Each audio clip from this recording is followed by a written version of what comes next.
থেকে বলছি নামে একটা বই রচনা করেন, যা ওই বছরের সেপ্টেম্বরে প্রকাশিত হয়। 2018 সালে অনুষ্ঠিত বাংলাদেশের সাধারণ নির্বাচনের দুদিন আগে তাকে পুনরায় গ্রেফতারের অভিযোগ ওঠে। 2021 সালের এপ্রিল পর্যন্ত তার বিরুদ্ধে সারা দেশে রাষ্ট্রদ্রোহী মামলা সহ অর্ধশতাধিক মামলা দায়ের করা হয়। এর মধ্যে 18 এপ্রিল মোবাইল ও মানিব্যাগ চুরির মামলায় তাকে গ্রেফতার করা হয়, যা 2020 সালে দায়ের করা হয়। মাওলানা মামুনুল হকের বিরুদ্ধে এমন অভিযোগ আনা হয় যা আসলে তার দীর্ঘদিনের সম্মানকে ক্ষুণ্ণ করারই একটি অপপ্রয়াস। সর্বশেষ নারায়ণগঞ্জের একটি রিসোর্টে তিনি স্ত্রী সহ সেখানে উপস্থিত হলে ফাঁসিবাদীরা তাকে আক্রমণ করে এবং পুলিশের হাতে তুলে দেয়। এই ঘটনা সারা বিশ্বকে তোলপাড় করে। অবশেষে মিথ্যা অপসৃত হয়েছে, সত্য উন্মোচিত হয়েছে। মাওলানা মামুনুল হক আবারও ওয়াজের ময়দানে ফিরে এসেছেন সত্য এবং সুন্দরকে প্রচারের জন্য। মাওলানা মামুনুল হক তার জ্ঞান, প্রজ্ঞা, মেধা, দূরদর্শিতা দিয়ে বাংলাদেশের সর্বস্তরে এবং বাংলাদেশের বাইরের 10 দিগন্তে দিনের প্রচার নিয়ে ছড়িয়ে পড়ুন, এই আমাদের নিরন্তর কামনা। জেলে ভরে জুলুম করে এ মনে ভাঙা যাবে না, অত্যাচারের শিকল দিয়ে এ মনে বাঁধা যাবে না। জেলে ভরে জুলুম করে এ মনে ভাঙা যাবে না, অত্যাচারের শিকল দিয়ে এ মনে বাঁধা যাবে না। জেলে ভরে জুলুম করে এ মনে ভাঙা যাবে না, অত্যাচারের শিকল দিয়ে এ মনে বাঁধা যাবে না। মোরা শক্ত হব সীসার মতো, আসবে বিপদে বাধা যত। শক্ত হব সীসার মতো, আসবে বিপদে বাধা যত। লক্ষ প্রাণের খুন ঝরাবো, ধিক পরাজয় মানব না, ধিক পরাজয় মানব না, ধিক পরাজয় মানব না, ধিক পরাজয় মানব না, ধিক পরাজয় মানব না। হতাশ কেন বন্ধু তুমি, বরং শপথে না আনতে সুদিন কণ্ঠে তোমার বিপ্লবী গান গাও। হতাশ কেন বন্ধু তুমি, বরং শপথে না আনতে সুদিন কণ্ঠে তোমার বিপ্লবী গান গাও। শহীদরা যে তাকিয়ে আছে, পিছপা হওয়া যাবে না, অত্যাচারের শিকল দিয়ে এ মনে বাঁধা যাবে না। মোরা শক্ত হব সীসার মতো, আসবে বিপদে বাধা যত। শক্ত হব সীসার মতো, আসবে বিপদে বাধা যত। লক্ষ প্রাণের খুন ঝরাবো, ধিক পরাজয় মানব না, ধিক পরাজয় মানব না, ধিক পরাজয় মানব না, ধিক পরাজয় মানব না, ধিক পরাজয় মানব না। শহীদানের কাফেলা চলবে অবিরাম, আসুক যত বিপদে বাধা, হোক যত বদনাম। শহীদানের কাফেলা চলবে অবিরাম, আসুক যত বিপদে বাধা, হোক যত বদনাম। শহীদরা যে তাকিয়ে আছে, ভেঙে পড়া যাবে না, অত্যাচারের শিকল দিয়ে এ মনে বাঁধা যাবে না। মোরা শক্ত হব সীসার মতো, আসবে বিপদে বাধা যত। শক্ত হব সীসার মতো, আসবে বিপদে বাধা যত।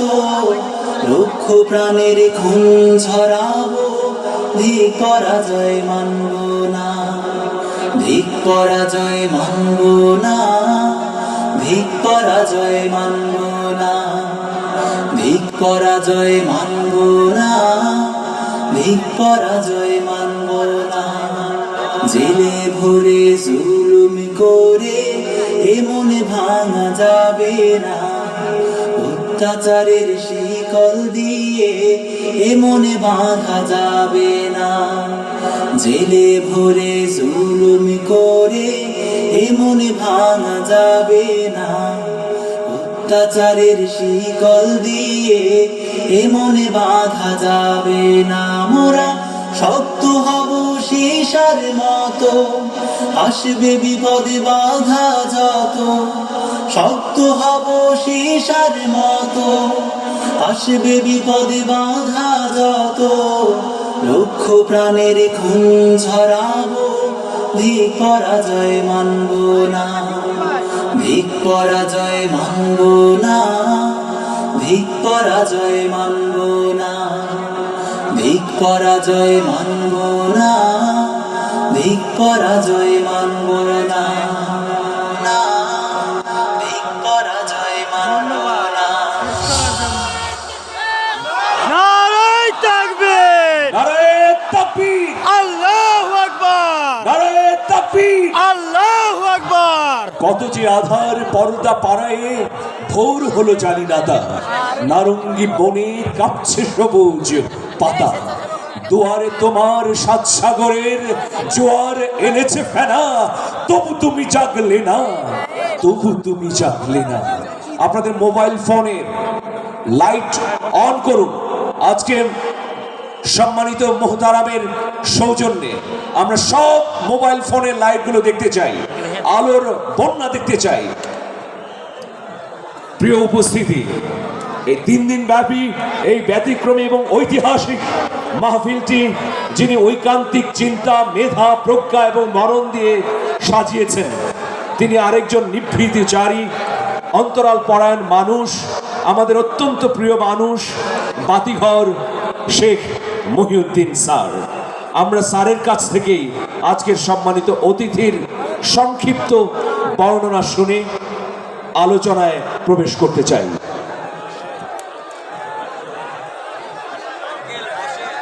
أعوذ بالله من الشيطان الرجيم. بسم الله الرحمن الرحيم.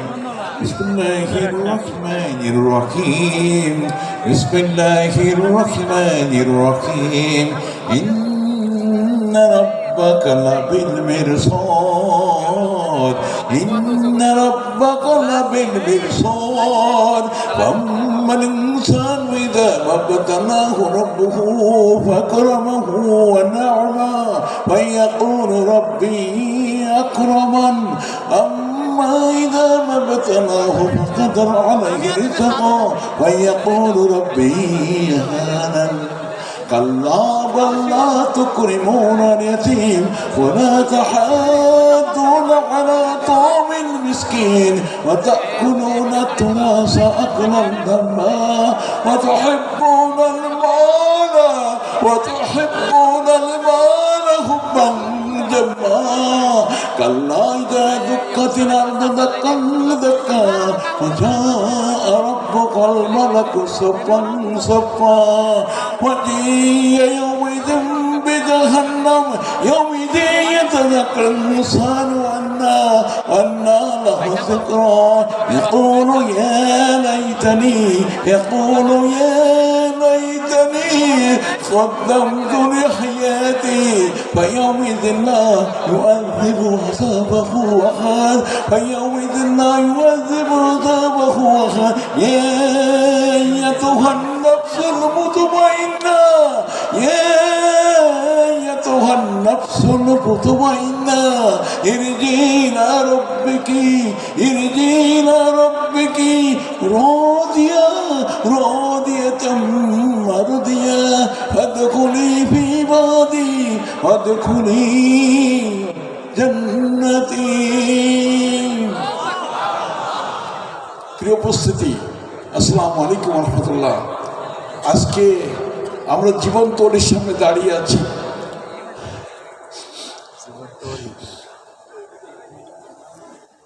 প্রিয় ভাইরা, আমরা আলেমদেরকে সম্মান করতে জানি না, আমাদেরকে আলেমদেরকে সম্মান করা শিখতে হবে।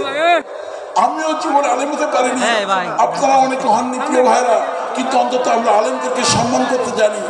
যে সমস্ত জীবন তলিরা আমাদের সামনে দাঁড়িয়ে আছে তাদেরকে আমরা সম্মান করি এবং তাদের কথা শুনি এবং তাদের কথা আমল করার চেষ্টা করি।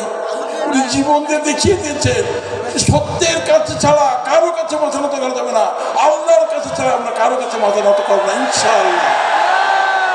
এখন আমরা শুনি ওনার কথা। আসসালামু আলাইকুম ওয়া রাহমাতুল্লাহি ওয়া বারাকাতুহু।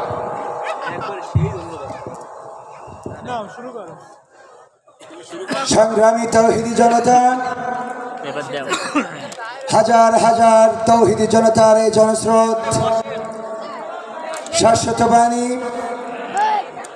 কোরআনে কারিম শোনার জন্যে আর শোনানোর জন্যে আজকের মধ্যমণি আমাদের মাঝে উপস্থিত হয়েছেন। বাংলাদেশের আলোচিত মুখ, তৌহিদি জনতার হৃদয়ের স্পন্দন, ইসলামী আন্দোলনের অন্যতম সিফা সালার শাইখুল হাদিস আল্লামা আজিজুল হক সাহেবের রাহিমাহুল্লাহর সুযোগ্য সন্তান আল্লামা মামুনুল হক সাহেব এ পর্যায়ে পবিত্র কালামে হাকিম থেকে মূল্যবান তাকরির পেশ করছেন। 3 দিন ব্যাপী ঐতিহাসিক তাফসিরুল কোরআন মাহফিলের প্রথম দিবসের মধ্যমণি হযরতুল আল্লাম মাওলানা মামুনুল হক সাহেব, হযরতুল আল্লাম মাওলানা মামুনুল হক সাহেব। লিল্লাহি তাকবীর, লিল্লাহি তাকবীর। আল কোরআনের আলো, আল হাদিসের আলো, আমার নেতা তোমার নেতা মামুনুল হক সাহেবের আগমন যশোরবাসীর পক্ষ থেকে, খুলনাবাসীর পক্ষ থেকে, আদিন ফাউন্ডেশনের পক্ষ থেকে লিল্লাহি তাকবীর।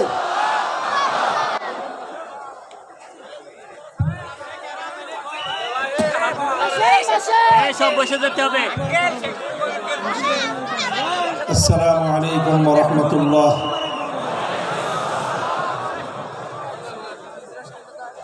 ইন্নাল হামদালিল্লাহ নাহমাদুহু ওয়া নাস্তাঈনুহু ওয়া নাস্তাগফিরুহু ওয়া নু'মিনু বিহি ওয়া নাতাওয়াক্কালু আলাইহি ওয়া নাশহাদু আন লা ইলাহা ইল্লাল্লাহু ওয়াহদাহু লা শারীকা লাহু ونشهد أن سيدنا وسندنا وحبيبنا ومولانا محمد صلى الله تعالى عليه وعلى آله وأصحابه وبارك وسلم تسليما كثيرا. أما بعد فأعوذ بالله من الشيطان الرجيم. بسم الله الرحمن الرحيم. هو الذي بعث في الأميين رسولا منهم يتلو عليهم آياته ويزكيهم ويعلمهم الكتاب والحكمة وإن كانوا من قبل لفي ضلال مبين. بارك الله لنا ولكم في القرآن العظيم ونفعنا وإياكم بالآيات والذكر الحكيم. اللهم صل على محمد وعلى آل محمد كما صليت على إبراهيم وعلى آل إبراهيم إنك حميد مجيد. اللهم بارك على محمد وعلى آل محمد كما باركت على إبراهيم وعلى آل إبراهيم إنك حميد مجيد.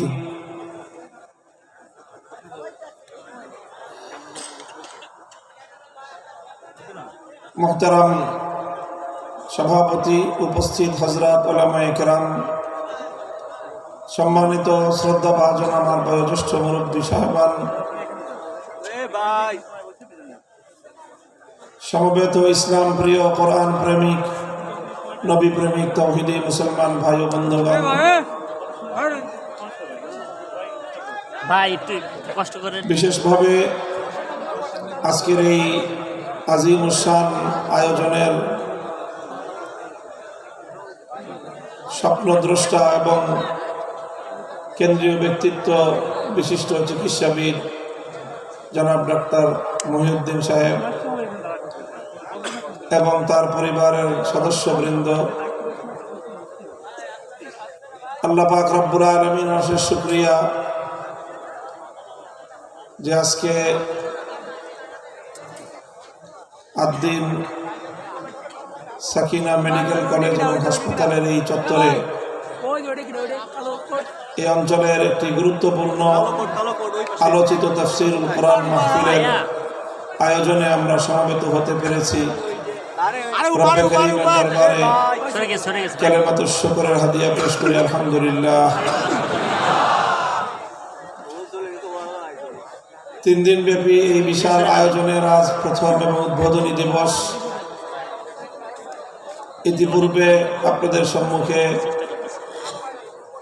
আমাদের আমন্ত্রিত মেহমান মুহতারাম মাওলানা আব্দুল হাই সাইফুল্লাহ আলোচনা করেছেন।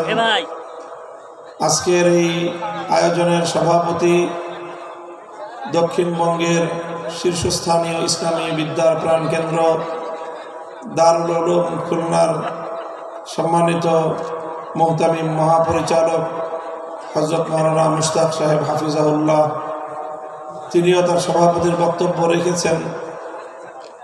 এই পর্যায়ে আপনাদের সম্মুখে আদিষ্ট হয়েছি কোরআনে পাকের কিছু আলোচনা আপনাদের সম্মুখে উপস্থাপন করার জন্য। পবিত্র কোরআনে পাকের সূরাতুল জুমআর একটি আয়াত আমি আপনাদের সম্মুখে তেলাওয়াত করেছি। একটি ঐতিহাসিক আয়াত, যে আয়াতের মধ্যে আল্লাহ পাক রব্বুল আলামিন বিশ্ব মানবতার মুক্তির দূত, আল্লাহর প্রেরিত সর্বশ্রেষ্ঠ রাসূল মুহাম্মদ সাল্লাল্লাহু আলাইহি ওয়াসাল্লামের আগমনের উদ্দেশ্য এবং পৃথিবীতে তার পালিত ঐতিহাসিক কর্মসূচি সম্পর্কে একটি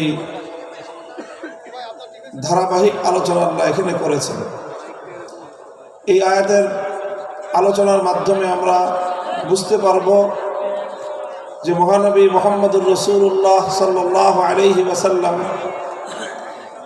তিনি যে এক বিপ্লব সাধন করেছিলেন।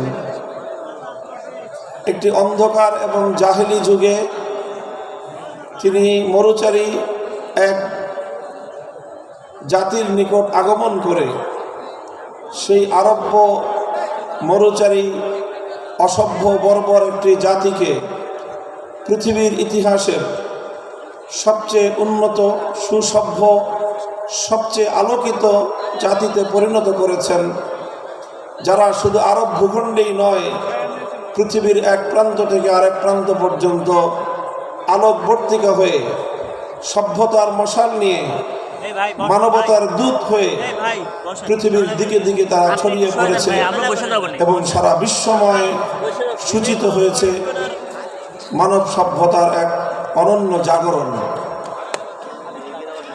এই যে রাসূল আকরাম সাল্লাল্লাহু আলাইহি ওয়াসাল্লাম এমন একটি ঐতিহাসিক বিপ্লব সাধন করলেন, কিভাবে তিনি করলেন, কি ছিল তার কর্ম প্রক্রিয়া, কেমনভাবে তিনি এই সভ্যতার পরিবর্তন ঘটালেন, অন্ধকারে আলো ফোটালেন, বর্বরতার জায়গায় ইনসানিয়ত এবং মানবতার ফুল বাগিচা তৈরি করলেন, তার একটি ধারাবাহিক কর্মসূচির বিবরণ কোরআনে পাকের সূরাতুল জুমআর মধ্যে আল্লাহ আলোচনা করেছেন। ঠিক একই ধরনের আরেকটি আয়াত সূরাতুল বাকারার মধ্যেও রয়েছে, কাছাকাছি আয়াত, সামান্য অগ্রপশ্চাতের একটু পার্থক্য সহ মূল কথাগুলো একইভাবে সূরাতুল বাকারার মধ্যে আল্লাহ পাক কাছাকাছি আরেকটি আয়াত নাজিল করেছেন। সেখানে আল্লাহ বলেছেন, রব্বানা ওয়াবআস ফীহিম রাসূলাম মিনহুম ইয়াতলু আলাইহিম আয়াতিকা ওয়া ইউআল্লিমুহুমুল কিতাবা ওয়াল হিকমাতা ওয়া ইউযাক্কিহিম ইন্নাকা আনতাল আজিজুল হাকীম। এই আয়াতটি অবতীর্ণ হয়েছে খলিলুল্লাহ ইব্রাহিম আলাইহিস সালাতু ওয়াস সালামের দোয়া হিসাবে, অর্থাৎ তিনি একটি দোয়া করেছিলেন আল্লাহর কাছে। সেই দোয়ার ভাষ্য আল্লাহ পাক রব্বুল আলামিন উদ্ধৃতি আকারে সূরাতুল বাকারার মধ্যে ইব্রাহিম আলাইহিস সালাতু ওয়াস সালামের ইতিহাস বর্ণনার প্রসঙ্গে আল্লাহ আলোচনা করেছেন। তার একটি ঐতিহাসিক প্রেক্ষাপটে আল্লাহর নির্দেশে ইব্রাহিম আলাইহিস সালাম তার সন্তান ইসমাইল আলাইহিস সালামকে নিয়ে সেই মক্কার পাহাড়ি প্রান্তরে একটি উপত্যকায়, চারিদিকে পাহাড় পরিবেষ্টিত একটি জনমানবহীন, একটি অনুন্নত, অবহেলিত একটি অঞ্চলে, পাহাড়ি অঞ্চলে, পাথুরে অঞ্চলে আল্লাহর পক্ষ থেকে আদিষ্ট হয়েছিলেন আল্লাহর ঘর বাইতুল্লাহ নির্মাণ করার জন্য। বিওয়াদিন গায়রি জি জারইন, এমন একটি উপত্যকা যেখানে কোনো ফল ফসল হয় না, যেখানে কোনো ফুল ফোটে না, যেখানে কোনো বৃক্ষলতা গজায় না, অর্থাৎ মানুষকে আকৃষ্ট করার মতো সেখানে কিছুই নেই। একটি খুবই ক্ষুদ্র জনবসতি, তাও অতি সম্প্রতি যেই জনবসতিটা গড়ে উঠেছে, এমন একটি অনুন্নত, জনবিচ্ছিন্ন, অনুন্নত একটি জনবসতিতে আল্লাহ পাক নির্দেশ দিলেন সেখানে যেন আল্লাহর ঘর নির্মাণ করা হয়, এবং সেই ঘরটিকেই আল্লাহ পাক রব্বুল আলামিন অনাগত ভবিষ্যতে সারা পৃথিবীর জন্য সেন্টার পয়েন্ট হিসেবে, সারা পৃথিবীর মার্কাজ হিসেবে আল্লাহ সেটাকে বিশ্ববাসীর জন্য গ্রহণযোগ্য করবেন, এবং সারা পৃথিবীর নেতৃত্ব প্রদান করা হবে এই বাইতুল্লাহ থেকে, আল্লাহর ঘর থেকে, এবং সারা দুনিয়ার মানুষের কেন্দ্রবিন্দুতে পরিণত হবে এই ঘর। আল্লাহ পাক সেই ঘর নির্মাণ করার নির্দেশ দিলেন তার খলিলকে। স্বাভাবিকভাবেই খলিলুল্লাহ ইব্রাহিম আলাইহিস সালাতু ওয়াস সালামের কাছে এটা একটা বিস্ময় ছিল যে এমন একটা জনপদ, যেই জনপদে না আছে মানুষ, না আছে মানুষকে আকৃষ্ট করার মতো কোনো জিনিস, সেই জনপদের জনবিচ্ছিন্ন একটি পাহাড়ে পাথুরে ভূমিতে এই ঘরটি নির্মাণ করা হলে সেই ঘর কিভাবে সারা দুনিয়ার মানুষের জন্য কেন্দ্রে পরিণত হবে, কিভাবে এটাকে কেন্দ্রে পরিণত করতে হলে প্রয়োজন হবে এখানে কেন্দ্রীয় কিছু কর্মসূচি, যেই কর্মসূচির মাধ্যমে আল্লাহর ঘর বাইতুল্লাহ সারা পৃথিবীর মানুষের জন্য কেন্দ্রে পরিণত হবে, এখানে একটা মার্কাজ গড়ে উঠবে। আর সেটা গড়ে উঠবার জন্য ইব্রাহিম আলাইহিস সালাতু ওয়াস সালাম বুঝতে পেরেছিলেন যে একটি মার্কাজ, একটা সেন্টার গড়ে উঠবার জন্য প্রয়োজন হলো একজন কেন্দ্রীয় ব্যক্তিত্বের। এই জন্য ইব্রাহিম আলাইহিস সালাতু ওয়াস সালাম আল্লাহর কাছে দোয়া করলেন বাইতুল্লাহ নির্মাণ করে, যে আল্লাহ, এই ঘর তোমার ঘর কাবা, এই কাবা সারা দুনিয়ার মানুষের কেন্দ্রবিন্দুতে যদি পরিণত হতে হয়, তাহলে এখানে তুমি এমন একজন মহামানব পাঠাও, যে মহামানব তার কর্মসূচির মাধ্যমে সারা দুনিয়ার মানুষকে বাইতুল্লাহর দিকে আকৃষ্ট করবে, এবং বাইতুল্লাহর দিকে সারা পৃথিবীর মানুষের মন, মস্তিষ্ক এবং তাদের মনোযোগকে নিবিষ্ট করবে, আকৃষ্ট করতে পারবে। তখন ইব্রাহিম আলাইহিস সালাম আল্লাহর কাছে দোয়া করলেন, হে আল্লাহ, তুমি একজন মানুষ এখানে পাঠাও, একজন মহামানব তুমি পাঠাও, একজন রাসূল তুমি পাঠাও, যে রাসূলের কিছু কর্মসূচির কথা ইব্রাহিম আলাইহিস সালাম উল্লেখ করেছেন। ইব্রাহিম আলাইহিস সালাম তার দোয়ার মধ্যে যেই রাসূলের জন্য তিনি কামনা ব্যক্ত করেছেন, দোয়া করেছেন আল্লাহর কাছে, সেই রসুলের জন্য তিনি 4টি কর্মসূচি এবং 4টি বৈশিষ্ট্যের কথা উল্লেখ করেছেন। বিস্ময়কর বিষয় হলো ইব্রাহিম আলাইহিস সালাতু ওয়াস সালাম যেই 4টি বৈশিষ্ট্যের কথা উল্লেখ করেছিলেন তার দোয়ার মধ্যে তার সেই কামনীয় মহান রসুলের জন্য 6000 বছর পরে আল্লাহ পাক রব্বুল আলামিন যখন সেই মক্কার মাটিতে, সেই মক্কার ভূখণ্ডে, সেই বাইতুল্লাহর নগরে তিনি যখন ইব্রাহিম আলাইহিস সালামের দোয়ার সেই স্বপ্ন পুরুষ মুহাম্মদুর রাসূলুল্লাহ সাল্লাল্লাহু আলাইহি ওয়াসাল্লামকে আল্লাহ নবুয়ত দিয়ে প্রেরণ করলেন, তখনও আল্লাহ পাক রব্বুল আলামিন এই মহান নবীর কর্মসূচি হিসেবে সেই 4টি বিষয়কেই উল্লেখ করলেন, যেই 4টি বিষয়কে উল্লেখ করে 6000 বছর আগে ইব্রাহিম আলাইহিস সালাম এরকম একজন মহামানব পাঠানোর জন্য আল্লাহর কাছে আকুতি জানিয়েছিলেন। ইব্রাহিম আলাইহিস সালাম বলেছিলেন, রব্বানা ওয়াবআস ফীহিম রাসূলাম মিনহুম ইয়াতলু আলাইহিম আয়াতিকা ওয়া ইউআল্লিমুহুমুল কিতাবা ওয়াল হিকমা ওয়া ইউযাক্কিহিম ইন্নাকা আনতাল আজিজুল হাকীম। আমরা এখানে ধারাবাহিকভাবে ইব্রাহিম আলাইহিস সালামের দোয়া এবং 6000 বছর পরে সেই দোয়ার স্বপ্ন প্রতিশ্রুত পুরুষ মুহাম্মদুর রাসূলুল্লাহ সাল্লাল্লাহু আলাইহি ওয়াসাল্লামের আগমনের প্রাক্কালে আল্লাহ পাক রব্বুল আলামিন সেই নবীর যেই কর্মসূচিগুলো উল্লেখ করেছেন, ধারাবাহিকভাবে সেই 4টি কর্মসূচির আমরা আলোকপাত করব, আলোচনা করব।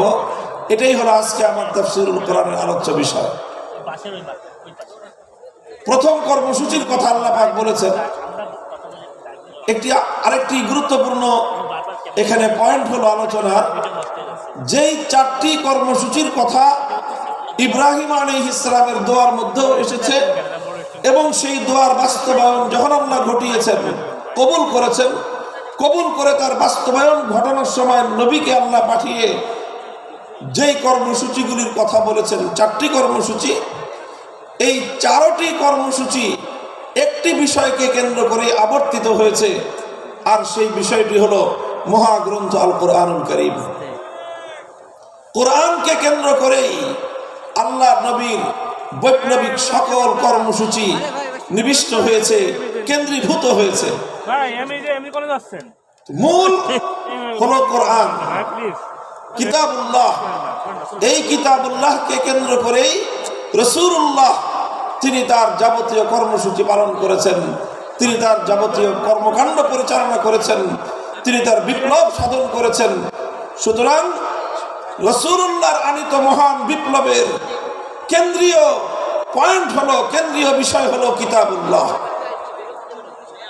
মুহতারাম হাজিরিন, আলোচনার শুরুতেই আমি স্পষ্ট ভাষায় বলে দিতে চাই এবং আমার সম্মুখে উপস্থিত লাখো জনতার এই মজমাকে আমি লক্ষ্য করে বলতে চাই, আজও যদি ঘুরে দাঁড়ায় এই সমাজকে পরিবর্তন করতে হয়, একবিংশ শতাব্দীর আধুনিক শক্তিমান এই জাহেলিয়াত আর এই বর্বরতাকে যদি নির্মূল করে সত্যিকার মানবতার ফুলবাগান তৈরি করতে হয়, কিতাবুল্লাহকে কেন্দ্র করে রাসূলুল্লাহর আনিত অনুসৃত নীতি এবং আদর্শের মাধ্যমে সেটা সম্ভব। কাজে আমাদেরকে আবার, যারা আমরা আল্লাহর কিতাবুল্লাহর অনুসারী, যারা আমরা রাসূলুল্লাহর উম্মত, কিতাবুল্লাহর অনুসারী রাসূলুল্লাহর উম্মতদেরকে আবার সেই রাসূলুল্লাহর আদর্শ কিতাবুল্লাহর অনুসরণের মাধ্যমে সমস্ত তন্ত্রমন্ত্রের কবর রচনার মধ্য দিয়ে নতুন বিশ্ব ব্যবস্থা গড়ে তুলতে হবে, নতুন বিশ্ব ব্যবস্থার জাগরণ ঘটাতে হবে।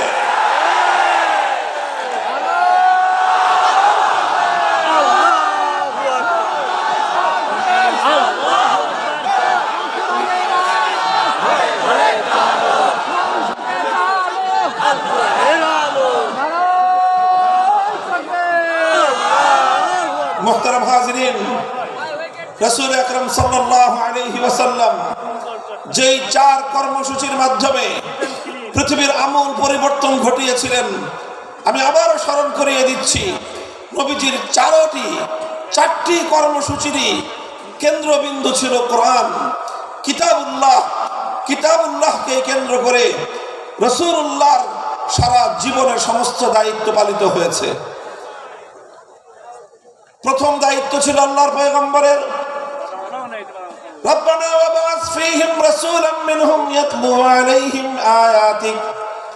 এক নম্বর দায়িত্ব ছিল আল্লাহর মহান কিতাব কিতাবুল্লাহ কোরআনে কারীমকে তেলাওয়াত করে শোনানো, কোরআনের তেলাওয়াতের সুমধুর ঝংকার তুলে এই মানবতার হৃদয় গহীনের মধ্যে, মানুষের হৃদয় গহীনে বিপ্লবের বীজ অঙ্কুরিত করা, বিপ্লবের বীজ রোপণ করা, জাহেলিয়াতের বিরুদ্ধে আলোর বিচ্ছুরণ ঘটানোর জন্য, অন্ধকারের কুহেলিকে ভেদ করে আলোর বিচ্ছুরণ ঘটানোর জন্য মুহাম্মদুর রাসূলুল্লাহ সাল্লাল্লাহু আলাইহি ওয়াসাল্লাম সর্বপ্রথম যেই কর্মসূচি আল্লাহর পক্ষ থেকে প্রাপ্ত হলেন, সেই কর্মসূচির নাম হলো তেলাওয়াতে কিতাবুল্লাহ তথা আল্লাহর কোরআনে পাকের তেলাওয়াতের মূর্ছনার মাধ্যমে, কোরআনে পাকের তেলাওয়াতের ঝংকারের মাধ্যমে সমস্ত জাহেলিয়াত এবং অন্ধকারের বীজ শুদ্ধ প্রকম্পন তৈরি করা। প্রথম দায়িত্ব ছিল তেলাওয়াতে কিতাবুল্লাহ, আল্লাহর কোরআনের তেলাওয়াত, কোরআনের রিসাইটিং, কোরআনের রিডিং পড়া, কোরআনের পাঠ। এক কথায় বলতে গেলে তেলাওয়াতু কিতাবিল্লাহ। আমাদেরকে খুব ভালো করে বুঝতে হবে বিষয়টা যে কোরআনে পাকের তেলাওয়াত এটা একটা স্বয়ং সম্পন্ন কর্মসূচি। বিপ্লবের আল্লাহর নবীর এই মহান পরিবর্তন, এই ইনকিলাব, এই বিপ্লবের মূল এবং সর্বপ্রথম বুনিয়াদী কর্মসূচি ছিল আল্লাহর কোরআনের তেলাওয়াত। কোরআনে পাকের তেলাওয়াত এটি একটি, আবারও বলছি, স্বয়ং সম্পন্ন কর্মসূচি। স্বয়ং সম্পন্ন কর্মসূচির অর্থ হলো যে কোরআনের তেলাওয়াত করাটাই একটা লক্ষ্য বস্তু। এমনকি একজন মানুষ যদি কোরআনের অর্থ নাও বুঝে, কোরআনের অর্থ যদি সে নাও বুঝে, তবুও কোরআনে পাকের তেলাওয়াত এর যে গুরুত্ব, এর যে তাৎপর্য বিন্দু পরিমাণ ক্ষুণ্ণ হয় না। কোরআনের তেলাওয়াত এটাই আল্লাহ রাসূল সাল্লাল্লাহু আলাইহি ওয়াসাল্লামের একটি পূর্ণাঙ্গ কর্মসূচি ছিল। পৃথিবীতে একমাত্র কিতাব, একমাত্র গ্রন্থ যার রিসাইটিং এবং যার তেলাওয়াত এটি একটি বড় ধরনের প্রভাব তৈরি করতে পারে। পৃথিবীর অন্য কোন গ্রন্থ, অন্য কোন কিতাবের অর্থ না বুঝে পাঠ করা, অর্থ না বুঝে সেটি পড়া, এর কোনো প্রভাব নাই। সেটা যে কোনো বিষয়বস্তুর গ্রন্থ হোক, বই হোক, আপনি দর্শনের বই, সাহিত্যের বই, সায়েন্সের বই, মেডিকেলের যত বইপত্র, এগুলো পড়েন, যে কোনো একজন পাঠক যদি পড়ে আর যদি সে তার মর্ম না বুঝে, তার অর্থ না বুঝে, তাহলে সাহিত্যের বই পাঠ করে মর্ম না বুঝলে সাহিত্যের কিছুই শিখতে পারবে না। দর্শনের বই না বুঝে পড়লে কোনো লাভ নাই। সায়েন্স বিজ্ঞানের বই না বুঝে পড়লে কোনো লাভ নাই। মেডিকেলের বই না বুঝে পড়লে কোনো উপকারিতা হবে না, এক্সেপ্ট আল কোরআনুল কারীম। পৃথিবীতে একমাত্র কিতাব কোরআনে পাক, যে কোরআন না বুঝে পড়লেও সেই কোরআন মানুষের হৃদয়ের মধ্যে তার অ্যাকশন এবং তার প্রভাব তৈরি করে থাকে। হ্যালো ক্যামেরাম্যান, কোরআনে পাকের তেলাওয়াতের মধ্যে আল্লাহ পাক রব্বুল আলামিন সেই মাহাত্ম্য রেখেছেন, সেই তাৎপর্য রেখেছেন। এই যে ক্যামেরাম্যান ভাইয়া, আমরা তাফসীর, হাদিস, তাফসীর এবং সিয়ারুস সাহাবা, আমাদের সাহাবায়ে কেরামের জীবনীতে তার অসংখ্য দৃষ্টান্ত খুঁজে পাই। আবু বকর সিদ্দিক রাদিয়াল্লাহু তাআলা আনহুর জীবনীতে, ইতিহাসের কিতাবে একটি ঘটনা লিপিবদ্ধ হয়। হযরত আবু বকর রাদিয়াল্লাহু আনহু একবার তিনি মক্কা ছেড়ে চলে যাচ্ছেন। পথিমধ্যে আরবের একজন প্রভাবশালী গোত্রীয় নেতা, প্রধান, ইবনুদ দাগিনাহ তার নাম, তার সঙ্গে দেখা। ইবনে দাগিনা জিজ্ঞাসা করলো, আবু বকর কোথায় যাও? তিনি বললেন যে মক্কায় আর আমার থাকার উপায় নেই। মক্কার মানুষ আমাকে চরম উত্ত্যক্ত করেছে, আমাকে অনেক আমার অমর্যাদা করেছে, আমার উপর নির্যাতন চালিয়েছে, কাজে আমি আর মক্কায় থাকবো না, আমি মক্কা ছেড়ে চলে যাচ্ছি। ইবনে দাগিনা বলল যে আবু বকর, তোমার মতো মানুষ যদি মক্কা থেকে চলে যায়, তোমার মতো সোনার মানুষ, তোমার মতো নরম এবং মানুষের কল্যাণকামী মানুষ, পরোপকারী একজন মানুষ যদি মক্কা থেকে চলে যায়, তাহলে মক্কার জন্য এটা একটা কলঙ্কজনক অধ্যায় হবে। আরবের লোকেরা বলবে যে মক্কার মানুষ ভালো না, আবু বকরের মতো একজন সোনার মানুষ তাদের সাথে থাকতে পারে না। সুতরাং তোমার মক্কা ছেড়ে চলে যাওয়া চলবে না, তুমি আমার সাথে চলো। আমি দায়িত্ব গ্রহণ করছি যে মক্কায় তোমাকে কেউ কোনো ধরনের ডিস্টার্ব করবে না, তোমাকে কেউ উৎপাত করবে না, আমি তার দায়িত্ব নিচ্ছি। ইবনে দাগিনা আবু বকর সিদ্দিক রাদিয়াল্লাহু তাআলা আনহুকে নিয়ে মক্কায় আসে। মক্কার লোকজনদেরকে ডাক দিয়ে বলে, তোমরা আবু বকরের সঙ্গে কেন দুর্ব্যবহার করো? কেন তোমরা আবু বকরকে উত্ত্যক্ত করো? কেন তার উপর নির্যাতন চালাও? আবু বকর যদি তোমাদের মক্কা ছেড়ে চলে যায়, সেটা হবে মক্কার মানুষের জন্য, মক্কার জন্য চরম অসম্মানের একটা বিষয়, মক্কার বাসীর জন্য এটা হবে একটা বদনামের কারণ।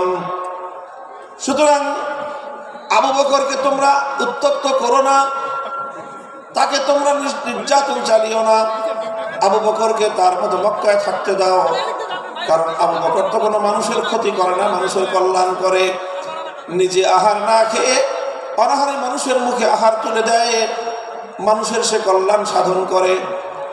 মক্কার লোকেরা তখন জবাব দিল যে আবু বকর যদি মক্কায় থাকতে চায় থাকুক, আমাদের কোনো আপত্তি নাই। এমনকি আবু বকর আমাদের বাপ দাদার ধর্ম ত্যাগ করে মুহাম্মাদের ধর্ম গ্রহণ করেছে, এই ব্যাপারে আমরা আর আপত্তি করব না। মুহাম্মাদের ধর্ম ত্যাগ শুধু গ্রহণ করেছে তাই নয়, বরং সে মুহাম্মাদের ধর্ম মানুষের মধ্যে প্রচার করবার জন্য কাজ করে, সেটাও না হয় আমরা মেনে নিলাম। কিন্তু আবু বকরকে যদি মক্কায় থাকতে হয়, আমাদের শুধুমাত্র একটি শর্ত মানতে হবে। আবু বকর আল্লাহর কোরআনের তেলাওয়াত করে, কালামুল্লাহ শরীফের তেলাওয়াত করে, সে তেলাওয়াত করুক, সেটা তো আমরা বাধা দিব না। কিন্তু শুধুমাত্র আমাদের একটা শর্ত মানতে হবে, আবু বকরকে কোরআনের তেলাওয়াত করতে হবে তার ঘরের দুয়ার বন্ধ করে, ঘরের ভিতরে, ঘরের দুয়ার খুলে উঠোনে দাঁড়িয়ে, উন্মুক্ত প্রান্তরে দাঁড়িয়ে আবু বকর আল্লাহর কোরআন তেলাওয়াত করে এটা করতে পারবে না। ইবনে দাগিনা জিজ্ঞাসা করলো, কারণ কি? ঘরটারও মালিক আবু বকর, ঘরের যে উঠোন সেই উঠোনের মালিকও আবু বকর। ঘরের উঠোনে, ঘরের বাইরে দাঁড়িয়ে, বারান্দায় দাঁড়িয়ে যদি আবু বকর তেলাওয়াত করে, তোমাদের সমস্যা কোথায়? মক্কার লোকেরা তখন জবাব দিল যে আবু বকর যখন ঘরের বাইরে উন্মুক্ত উঠোনে দাঁড়িয়ে আবেগ মাখা কণ্ঠে আল্লাহর কোরআনে পাকের তেলাওয়াত করতে থাকে, তখন আবু বকর সিদ্দিকের এই কোরআনের তেলাওয়াত এটা মন্ত্রমুগ্ধের মতো, এটা চুম্বকের মতো আমাদের মানুষগুলোকে আকর্ষণ করতে থাকে। এমনকি আমরা ঘরের মধ্যে আমাদের ছোট্ট ছোট্ট শিশুদেরকে পর্যন্ত দড়ি দিয়ে বেঁধে রাখতে পারি না। বাদ ভাঙ্গা জ্বরের মতো আবু বকরের কোরআনের তেলাওয়াত এটা লোহাকে যেমন চুম্বক আকর্ষণ করে টেনে নেয়, আবু বকরের তেলাওয়াতে কোরআন এভাবেই আমাদের ছোট ছোট শিশু বাচ্চাদেরকে, আমাদের ছোট ছোট শিশুদেরকে পর্যন্ত আবু বকরের দিকে, কোরআনের তেলাওয়াতের দিকে আকৃষ্ট করে টেনে নিয়ে আসে। কোরআন তেলাওয়াত করুক, আপত্তি নাই, কিন্তু এমন ভাবে তেলাওয়াত করতে হবে যেন আমাদের মানুষের কর্ণকুহরে কোরআনের তেলাওয়াতের আওয়াজ পৌঁছতে না পারে। মুহতারাম হাজিরিন, ইতিহাস বলে এভাবেই শুধু আল্লাহর কোরআনের তেলাওয়াত এটাই সর্বপ্রথম মক্কার কায়েমি স্বার্থবাদীদের জাহেলিয়াতের বীজ শুদ্ধ কাঁপিয়ে দিয়েছিল। কোরআনের তেলাওয়াতের মধ্যে আল্লাহ পাক রব্বুল আলামিন সেই অ্যাকশন এবং সেই প্রভাব রেখে দিয়েছেন, সেই তাসির রেখে দিয়েছেন। বলেন সুবহানাল্লাহ। আজ কোরআনে পাকের তেলাওয়াত আমরা ছেড়ে দিয়েছি, ভুলে গিয়েছি। খুবই স্বল্প পরিমাণ মানুষ উম্মতের মধ্য থেকে আল্লাহর কোরআনে পাকের বিশুদ্ধ তেলাওয়াত করতে পারে। কোরআনের সেই তেলাওয়াতের সেই পরিবেশ আবার জিন্দা করা চাই। যারা ইসলামী সমাজ গঠন করতে চায়, যারা জাহিলিয়াতকে দূর করে, অন্ধকারকে তিরোহিত করে আলোকবর্তিকা প্রজ্বলিত করতে চাই, দিকে দিকে মানুষের কানে কানে প্রতিটি ঘরে ঘরে আল্লাহর কোরআনের তেলাওয়াতের সুরের মূর্ছনায় এই জাহিলিয়াতের কবর রচনা করবার বিপ্লব শুরু করতে হবে।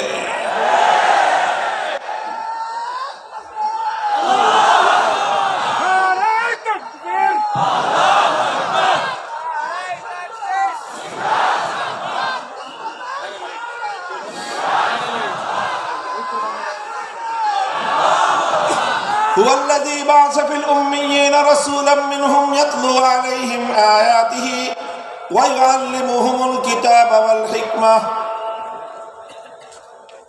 নবী আকরাম সাল্লাল্লাহু আলাইহি ওয়াসাল্লামের এক নম্বর কর্মসূচি ছিল তেলাওয়াতে কালামে পাক, তেলাওয়াতে কিতাবুল্লাহ। আলহামদুলিল্লাহ, আজকের সমাজেও মাদ্রাসাগুলোর মধ্যে, শিক্ষা প্রতিষ্ঠানগুলোর মধ্যে, বিশেষ করে মক্তব এবং তাহফিজুল কোরআন বিভাগ, হিফজ বিভাগে এই বিশুদ্ধ তেলাওয়াতের চর্চা চলছে।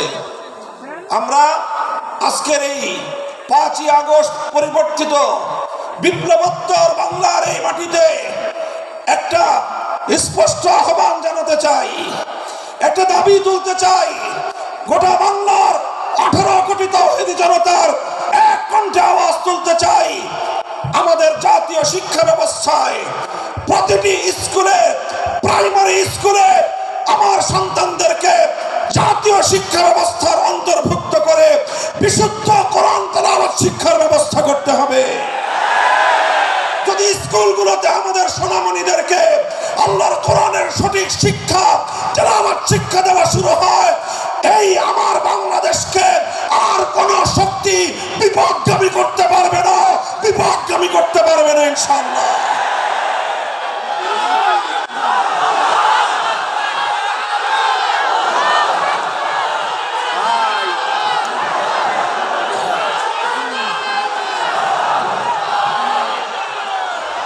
এদেশের মুসলমানদের ট্যাক্সের পয়সা দিয়ে, রাষ্ট্রীয় অর্থে আমাদের সন্তানদের শিক্ষা ব্যবস্থা পরিচালিত হয়। সেই শিক্ষা ডারউইনের মতবাদ শেখানো হবে। সেই শিক্ষা ব্যবস্থায় সেখানে নানা ধরনের গাঁজাখুরি গল্প শেখানো হবে। সেখানে বিবর্তনবাদের মতো চরম বিতর্কিত, অগ্রহণযোগ্য মতবাদ শিক্ষা দেওয়ার নামে সভ্য যুগে অসভ্যতা এবং বর্বরতার শিক্ষা দেওয়া হবে। ট্রান্সজেন্ডারের মতো চরম বিতর্কিত শিক্ষা দেওয়া হবে। সেখানে বৈষম্যের মতো এই সকল শিক্ষা দীক্ষার মাধ্যমে একটি অসভ্য পাশ্চাত্যের উলঙ্গ, অর্থ উলঙ্গ সমাজ তৈরি করার যে অপচেষ্টা নতুন বাংলাদেশ সেটা বরদাস্ত করবে না, সেটা বরদাস্ত করা যাবে না।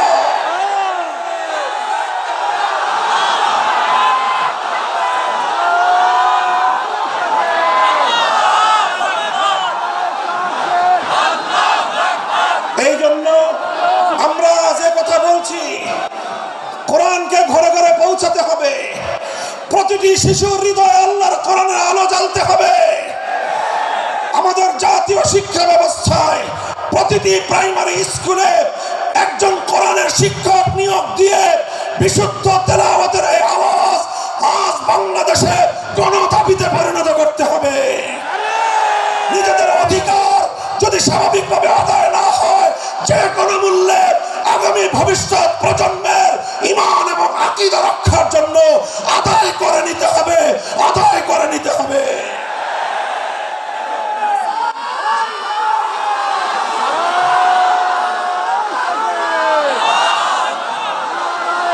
মুহতারাম হাজিরিন, এখানে বিভিন্ন শ্রেণী পেশার মানুষ রয়েছেন। আইন শৃঙ্খলা রক্ষাকারী বাহিনীর ভাইরা রয়েছেন, গোয়েন্দা সংস্থার লোকেরা রয়েছেন। এখানে বিভিন্ন শিক্ষা প্রতিষ্ঠানের শিক্ষক শিক্ষিকা মহোদয় রয়েছেন, অনেক শিক্ষা প্রতিষ্ঠানের পরিচালক মণ্ডলীর সদস্যরা রয়েছেন। আপনারা সকলেই বিবেচনা করে দেখুন যে এত কিছু শিক্ষা দেওয়া হয়, এতগুলো সাবজেক্ট পড়ানো হয়, এত শিক্ষক শিক্ষিকা জাতীয় শিক্ষা ব্যবস্থার শিক্ষাঙ্গনগুলোতে রাষ্ট্রীয়ভাবে প্রতিপালিত হয়, তাদের সকলের আয়োজন হয়, অথচ কোটি কোটি কচি কাঁচা শিক্ষার্থীদের জন্য জাতীয় শিক্ষা ব্যবস্থায় আল্লাহর কোরআনের বিশুদ্ধ তেলাওয়াতটুকু শিক্ষা দেওয়া হলো না। একটি মুসলিম জাতি হিসেবে আমাদের জন্য এর চেয়ে দুঃখজনক, এর চেয়ে লজ্জাজনক আর কোনো বিষয় থাকতে পারে না। এমন বাংলাদেশ দেখার জন্য শরীয়তুল্লাহরা রক্ত দেয় নাই, এমন বাংলাদেশ দেখার জন্য তিতুমিররা বাঁশের কেল্লা করে নাই। আমাদেরকে অনেক বঞ্চিত করা হয়েছে, আমাদেরকে বিপদগামী করার জন্য জাতীয় আন্তর্জাতিক আভ্যন্তরীণ এবং বহির শত্রুরা একযোগে অনেক ষড়যন্ত্র করেছে। এবার সমস্ত ষড়যন্ত্রের জাল ছিন্ন করবার সময় এসেছে। আমরা সকলেই যদি যার যার জায়গা থেকে এই আওয়াজ উঠাই যে সব শিক্ষা থাকতে পারবে, সমস্ত কিছু শিখবে আমাদের শিক্ষার্থীরা, প্রাইমারি লেভেলে অন্তত বিশুদ্ধ তেলাওয়াতের শিক্ষা থাকবে না কেন? আল্লাহ পাক রব্বুল আলামিন আমাদের এই ঈমানি দাবি উপলব্ধি করে এই রাষ্ট্র ব্যবস্থাকে যথাযথ পদক্ষেপ গ্রহণ করার তৌফিক দান করুন। এটা ছিল প্রথম কর্মসূচির কথা বলছিলাম। ইয়াতলু আলাইহিম আয়াতিক, এমন একজন পয়গম্বর যে পয়গম্বরের প্রথম কর্মসূচি হবে আল্লাহর কোরআনকে তেলাওয়াত করে শোনানো, কোরআনে পাকের রিসাইটিং, কোরআনের পাঠ, কোরআনের রিডিং করে শোনানো। এটাই হলো একটা বৈপ্লবিক কর্মসূচি। রাসূল আকরাম সাল্লাল্লাহু আলাইহি ওয়াসাল্লামের দ্বিতীয় কর্মসূচির কথা আল্লাহর কোরআন বলছে, ওয়া ইউআল্লিমুহুমুল কিতাব, যে কোরআনের তেলাওয়াত হলো, যে কোরআন পড়ে শোনানো হলো। এক নম্বর কর্মসূচির মাধ্যমে কোরআনকে তেলাওয়াত করে মানুষের কানে কানে পৌঁছে দেয়া হলো। এরপরে দ্বিতীয় কর্মসূচির শুরু হলো। দ্বিতীয় কর্মসূচিটা হলো ওয়া ইউআল্লিমুহুমুল কিতাব, যে কোরআনকে তুমি তেলাওয়াত করেছো, ওগো আমার নবী, এবার এ জাতিকে তুমি কোরআনে পাকের মর্ম বোঝাও, কোরআনের অর্থ বোঝাও, কোরআনের উদ্দেশ্য বোঝাও, কোরআনের ব্যাখ্যা বোঝাও। তাফসীরের মাধ্যমে মানুষের কাছে আল্লাহর মেসেজ এবং আল্লাহ পাকের পয়গামগুলো বিশ্ব মানব জাতির কাছে তুলে ধরো। রাসূল আকরাম সাল্লাল্লাহু আলাইহি ওয়াসাল্লামের দ্বিতীয় দফা কর্মসূচির শিরোনাম হলো তালিমুল কিতাব, অর্থাৎ আল্লাহর কিতাবের মর্ম এবং তার ব্যাখ্যা শিক্ষা প্রদান করা। আল্লাহর নবী পবিত্র কোরআনে পাককে এভাবেই ব্যাখ্যা করে শিখিয়েছেন, মানুষকে বুঝিয়েছেন, কোরআনের অর্থ বুঝিয়েছেন, কোরআনের এক একটা শব্দ শব্দ করে আল্লাহর নবী এই উম্মতের সামনে তার মর্ম ব্যাখ্যা করেছেন। আল্লাহর নবী কোরআনে পাককে বোঝাতে গিয়ে যেই কথাগুলো বলেছেন, কিয়ামত পর্যন্ত আল্লাহর নবীর সেই কথাগুলোই হাদিসে রাসূল হিসেবে উম্মতে মুহাম্মাদিয়ার কাছে সংরক্ষিত এক মহান মূল্যবান আমানত। তিনি কোরআন শিক্ষা দিয়েছেন, কোরআনের মর্ম বুঝিয়েছেন, কোরআনের ব্যাখ্যা বুঝিয়েছেন।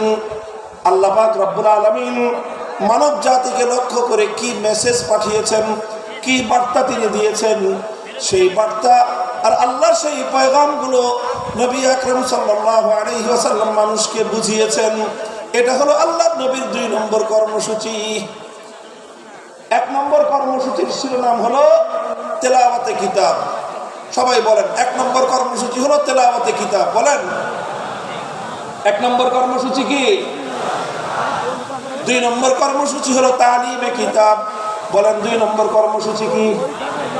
তালিমে কিতাব। 1 নম্বর ছিল তেলাওয়াতে কিতাব, 2 নম্বর হলো তালিমে কিতাব। তেলাওয়াতে কিতাবের অর্থ হলো শুধু কোরআন পড়া, বুঝুক বা না বুঝুক কোনো সমস্যা নাই, বুঝে পড়লেও সওয়াব হবে, না বুঝে পড়লেও সওয়াব হবে, বুঝে পড়লেও হৃদয়ে প্রভাব তৈরি করবে, না বুঝে পড়লেও হৃদয়ে প্রভাব তৈরি করবে। আল্লাহর কোরআন একমাত্র গ্রন্থ যার প্রতিটি অক্ষরের মধ্যে আল্লাহ পাক রব্বুল আলামিন এক অসাধারণ এবং এক অসম্ভব রকম শক্তি দিয়ে আল্লাহ প্রতিটি অক্ষরকে নাজিল করেছেন। 2 নম্বর তেলাওয়াত, 2 নম্বর কর্মসূচি হলো তালিমে কিতাব। 1 নম্বর কর্মসূচির মাধ্যমে যে কোরআনকে তেলাওয়াত করা হলো, 2 নম্বর কর্মসূচির মাধ্যমে এবার সেই কোরআনের মর্ম এবং তার ব্যাখ্যা শিক্ষা দেওয়া হবে। আল্লাহ রাসূল সাল্লাল্লাহু আলাইহি ওয়াসাল্লাম উম্মতকে 23 বছরে একটা একটা অক্ষর করে তার মর্ম শিক্ষা দিয়েছেন। সাহাবায়ে কেরাম আল্লাহর নবীর কাছ থেকে কোরআনের মর্মগুলো শিখেছেন শুধুমাত্র আরবি ভাষার মাধ্যমে। আরবের সাহাবীরা আল্লাহর কোরআনকে যথাযথ বুঝতে পারেন নাই, আরবি ভাষার মাধ্যমে অনেক জায়গায় তারা উল্টো বুঝেছেন। আল্লাহর উদ্দেশ্য তারা উদ্ধার করতে পারেননি, আল্লাহর মর্ম তারা উপলব্ধি করতে পারেননি, বরং আল্লাহর কোরআনের অর্থ বুঝতে গিয়ে সাহাবায়ে কেরামকে, আরবের মানুষকে প্রতিটি পদে পদে আল্লাহর পয়গম্বর মুহাম্মদুর রাসূলুল্লাহ সাল্লাল্লাহু আলাইহি ওয়াসাল্লামের দ্বারস্থ হতে হয়েছে। আর আল্লাহর নবী প্রতিটি আয়াতকে উম্মতের সামনে এভাবে ব্যাখ্যা করে করে বুঝিয়ে দিয়েছেন। বুঝা গেল কথা? আপনারা রিপ্লাই দিয়ে কথা বুঝতে পারলেন? তাহলে কোরআনে পাকের রাসূলুল্লাহ সাল্লাল্লাহু আলাইহি ওয়াসাল্লামের 1 নম্বর কর্মসূচি ছিল তেলাওয়াতে কিতাব। 2 নম্বর কর্মসূচি কি ছিল?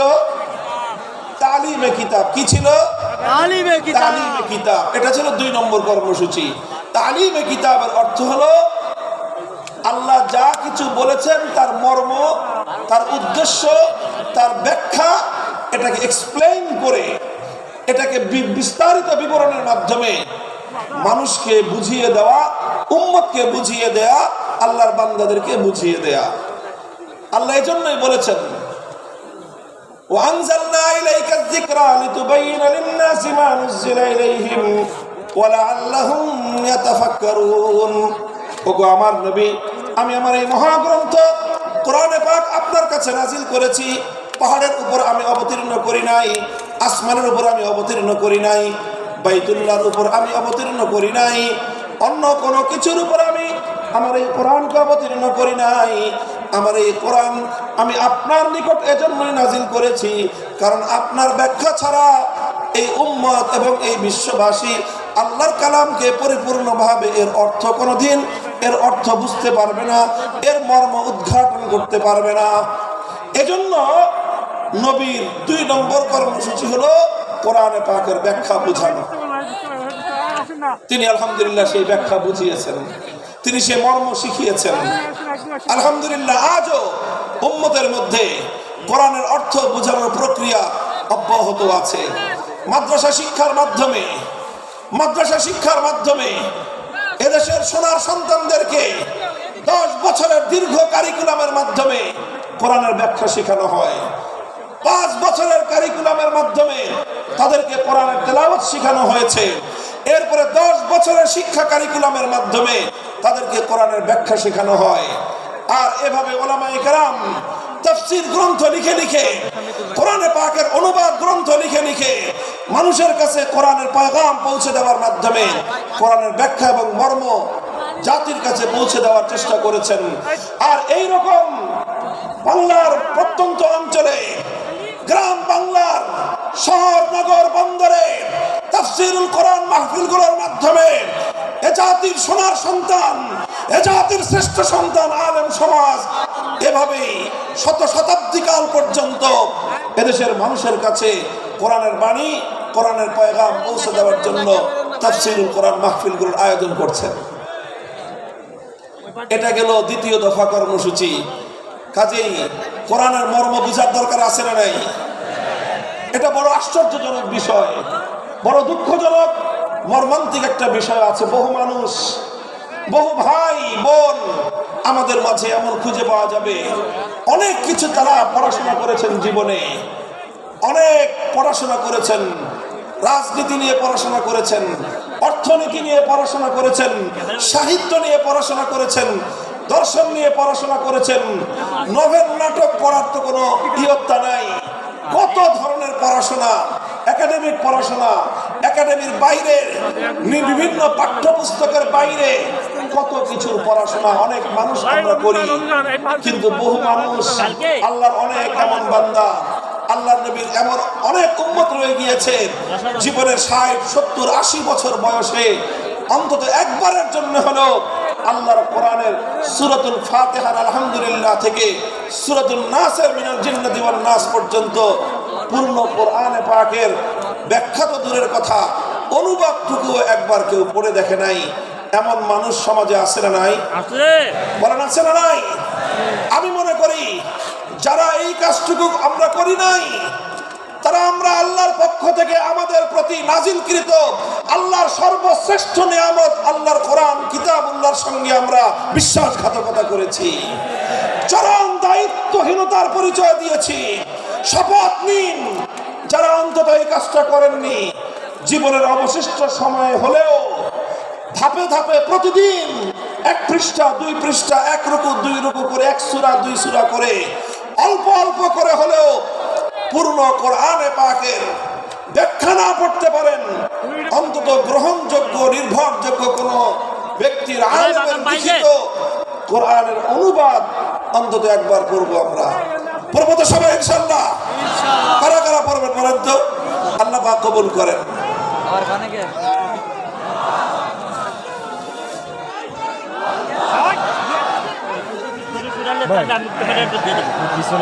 আমরা আল্লাহর কোরআনের আলো ঘরে ঘরে জ্বালতে চাই। ঘরে ঘরে জ্বালার আগে অন্তত প্রথম আমাদের হৃদয়ে গহীনে আল্লাহর কোরআনের আলো জ্বালতে হবে। প্রতিটি মুসলমান কোরআনের তেলাওয়াত শেখার চেষ্টা করতে হবে। দ্বিতীয়ত, কোরআনের মর্ম বোঝার জন্য তালিমে কিতাবের কর্মসূচির আওতায় আমাদের আসতে হবে। আল্লাহর নবীর প্রথম কর্মসূচি তেলাওয়াতে কিতাবের আওতায় এসে কোরআনে পাকের তেলাওয়াত শিখতে হবে। কোরআনে পাকের দ্বিতীয় কর্মসূচি, রাসূলুল্লাহর দ্বিতীয় কর্মসূচি তালিমে কিতাবের আওতায় এসে অন্তত জীবনে একবার হলেও পবিত্র কোরআনে পাকের অনুবাদ ফার্স্ট টু লাস্ট, আগাগোড়া একবার অন্তত আপনারা অধ্যয়ন করুন। আমি আত্মবিশ্বাসের সঙ্গে বলতে পারি, একজন মানুষ যদি মনোযোগ সহকারে পূর্ণ কোরআনে পাক একবার অনুবাদ পাঠ করে, কোরআন তার হৃদয়ের গহীনে এমন প্রভাব তৈরি করতে পারবে, পৃথিবীতে আর কোনো কিছু তার হৃদয়ে এত গহীন প্রভাব তৈরি করতে পারবে না। এটা হলো দ্বিতীয় দফা কর্মসূচি। 3 নম্বর কর্মসূচি হলো আল্লাহর পয়গম্বরের ওয়ায়ুআল্লিমুহুমুল কিতাবা ওয়াল হিকমাহ, তালিমে হিকমত। 3 নম্বর কর্মসূচি হলো তালিমে হিকমত। কি বললাম বলেন তো? তালিমে হিকমত বলেন সবাই। তালিমে হিকমত।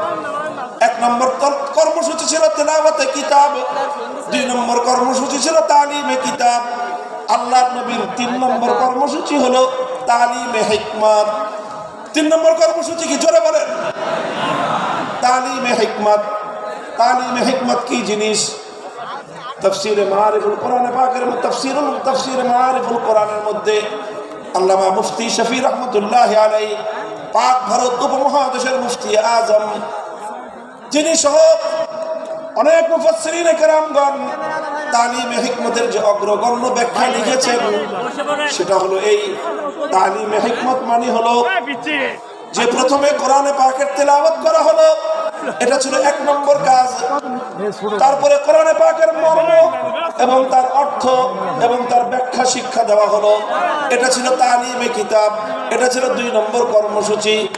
বন্ধুগণ, আল্লাহর পাক রব্বুল আলামিন তার নবীকে বলেছেন, শুধুমাত্র মৌখিকভাবে কোরআনের অর্থ বুঝিয়ে দিলেই এই জাতি আমার বান্দারা এই কোরআনকে পরিপূর্ণ অনুধাবন করতে পারবে না। শুধুমাত্র ব্যাখ্যা শোনায় দিলে, শুধুমাত্র অর্থ শোনায় দিলে, অথবা শুধুমাত্র ব্যাখ্যা পড়ায় দিলে, শুধু পড়ানো আর শোনানোর দ্বারাই আল্লাহর কোরআনকে এই জাতি পরিপূর্ণভাবে অনুধাবন করতে পারবে না। বরং কোরআনে পাক এটাকে যদি এই জাতির কাছে পরিপূর্ণভাবে উপস্থাপন করতে হয়, আল্লাহর বান্দাদেরকে যদি কোরআনে পাক পরিপূর্ণভাবে বোঝাতে হয়, তাহলে কোরআনের মর্ম বলার পাশাপাশি যেই কাজটা করতে হবে সেটা হলো পবিত্র কোরআনে পাককে যথাযথভাবে এর যেই সকল বিষয়গুলোর সাথে প্র্যাকটিসের সম্পর্ক রয়েছে, সেই বিষয়গুলিকে আল্লাহর নবী প্র্যাকটিক্যাল বাস্তবায়ন করে দেখায় দেওয়া, এটার নামই হলো তালিমে হিকমত। অর্থাৎ কোরআন এটা শুধুমাত্র থিওরিটিক্যাল কোনো গ্রন্থ নয়, এটার থিওরি যতটা উপলব্ধি করতে হয়, থিওরিগুলো যতটা আত্মস্থ করতে হয়, থিওরিটা যতভাবে বুঝতে হয়, পাশাপাশি কোরআনকে বুঝতে হলে তার তৃতীয় যে কর্মসূচি সেটা হলো প্র্যাকটিক্যাল ভাবে কোরআনকে বুঝতে হবে। আপনারা যারা জেনারেল শিক্ষায় শিক্ষিত, বিশেষ করে যারা সায়েন্স ব্যাকগ্রাউন্ড, তারা খুব ভালো করে জানেন যে সায়েন্সের বিশেষ করে এই যে আপনার সায়েন্সের যে অনেকগুলো সাবজেক্ট রয়েছে, পদার্থবিজ্ঞান, তারপরে আরো অন্যান্য অনেকগুলো সাবজেক্ট যেগুলো শুধুমাত্র বই পড়ায় দিলে শিক্ষার্থীরা পরিপূর্ণভাবে উপলব্ধি করতে পারে না, বরং তার প্র্যাকটিক্যাল করতে হয়। মেডিকেলে তো এই বিষয়টা আরো চরমভাবে এটা বাস্তব বিষয় যে মেডিকেলের কোনো বিষয় শুধুমাত্র শিক্ষক শিক্ষিকারা লেকচার দিয়ে স্টুডেন্টদেরকে বুঝিয়ে দিতে পারে না। শুধুমাত্র লেকচার শুনে বই পড়ে কোনো একজন ছাত্র কোনোদিন ডাক্তার হতে পারে না। লেকচার শুনতে হয়, বই এবং শীট পড়তে হয়, পাশাপাশি প্রত্যেকটা বিষয়ের জন্য এখানে প্র্যাকটিক্যাল করার জন্য ল্যাবরেটরি থাকে। এই যে এখানে একদিন মেডিকেল কলেজে যান, আমি দেখেছি এটা পরিদর্শন করে, এখানে চমৎকার সব ল্যাবগুলো রয়েছে। প্রতিটি ক্লাসে, প্রতিটি বর্ষের শিক্ষার্থীদের জন্য প্রায় প্রতিটি ক্লাসের সাথে সাথে প্র্যাকটিক্যাল হাতে কলমে মেডিকেল সায়েন্সের শিক্ষা দেওয়ার জন্য মানব দেহের অঙ্গ প্রত্যঙ্গের ডিটেলস বিবরণ হাতে কলমে আঙ্গুল দিয়ে প্র্যাকটিক্যাল দেখিয়ে দিয়ে একজন শিক্ষার্থীকে সেখানে শিক্ষা দেওয়া হয়। কথা বলা ঠিক না বেশি? মেডিকেল সায়েন্স যতটা প্র্যাকটিক্যাল, কোরআনে পাক তার চেয়ে বেশি প্র্যাকটিক্যাল। কোরআন শুধুমাত্র অর্থ বুঝে, শুধু ব্যাখ্যা বুঝে আল্লাহর কোরআনের উপর পরিপূর্ণভাবে আমল করা কোশ্চিনকালে সম্ভব নয়। এজন্য রাসূল আকরাম সাল্লাল্লাহু আলাইহি ওয়াসাল্লামের 3 নম্বর কর্মসূচি হলো তালিমে হিকমত। তালিমে হিকমতের অর্থ হলো তেলাওয়াতে কিতাবের মাধ্যমে যেই কোরআনের তেলাওয়াত হয়েছে, তালিমে কিতাবের মাধ্যমে যেই কোরআনের অর্থ এবং ব্যাখ্যা শিক্ষা দেওয়া হয়েছে, তালিমে হিকমতের মাধ্যমে সেই কোরআনে পাকের প্র্যাকটিক্যাল বিষয়গুলো বাস্তবে প্রতিফলিত করে প্র্যাকটিক্যাল করে উম্মতকে দেখিয়ে দিতে হবে। এটা হলো তালিমে হিকমত। এবং নবী আকরাম সাল্লাল্লাহু আলাইহি ওয়াসাল্লাম তার জীবনের একটা গুরুত্বপূর্ণ অধ্যায় তালিমে হিকমতের মধ্যে কাটিয়েছেন। উম্মতকে প্র্যাকটিক্যাল শিখিয়েছেন। কোরআন কিভাবে শিখিয়েছেন যেমন উপলব্ধি করুন। দৃষ্টান্ত দিয়ে আমি বলছি সংক্ষেপে। আল্লাহ পাক কোরআনে আয়াত নাযিল করলেন, আকিমুস সালাত, সালাত কায়েম করো। আল্লাহ নবী প্রথমে তেলাওয়াত শোনালেন, আকিমুস সালাতা ওয়া আতুজ যাকাতা ওয়া আতিউল্লাহ ওয়া রাসূলাহু। তেলাওয়াত শোনালেন, 1 নম্বর কর্মসূচি পালিত হলো। তারপরে সালাতের মর্ম ব্যাখ্যা করে বোঝালেন যে সালাতের অর্থ কি। আল্লাহ নবী বুঝিয়ে দিলেন সালাতের অর্থ হলো এমন একটা ইবাদত যে ইবাদতের মধ্যে তাকবীরে তাহরিমা থাকবে, যে ইবাদতের মধ্যে সূরা ফাতিহার তেলাওয়াত থাকবে, যে ইবাদতের মধ্যে সূরা ফাতিহার পরে আরো কোরআনের তেলাওয়াত থাকবে, যে ইবাদতের মধ্যে রুকু থাকবে, রুকুর মধ্যে তাসবিহ থাকবে, তারপরে সাজদা থাকবে, সাজদার মধ্যে তাসবিহ থাকবে, তারপরে বৈঠক হবে, সেই বৈঠকের মধ্যে তাশাহুদ থাকবে। এইভাবে সালামের মাধ্যমে যে ইবাদতটা সমাপ্ত হবে, সালাতের দ্বারা সেই ইবাদত উদ্দেশ্য, সেই সালাতকে কায়েম করতে বলেছেন। কিয়ামের ইকামতের কি অর্থ আল্লাহর নবী তার সব কিছু ব্যাখ্যা করে বুঝিয়ে দিয়েছেন। এখানেই নবীজির দায়িত্ব শেষ হয়নি, বরং সালাত কিভাবে আদায় করতে হবে রাসূল আকরাম সাল্লাল্লাহু আলাইহি ওয়াসাল্লাম প্র্যাকটিক্যাল ভাবে সেটা উম্মতকে শিক্ষা দিয়েছেন। মদিনার মসজিদে নববীর মধ্যে তিনি মিম্বার স্থাপন করে সেই মিম্বারের উপর দাঁড়িয়ে রাসূলুল্লাহ সাল্লাল্লাহু আলাইহি ওয়াসাল্লাম 2 রাকাত নামাজ আদায় করেছেন। সকলে দর্শক, আল্লাহর নবী সালাত আদায়কারী, সকল সাহাবী দর্শক।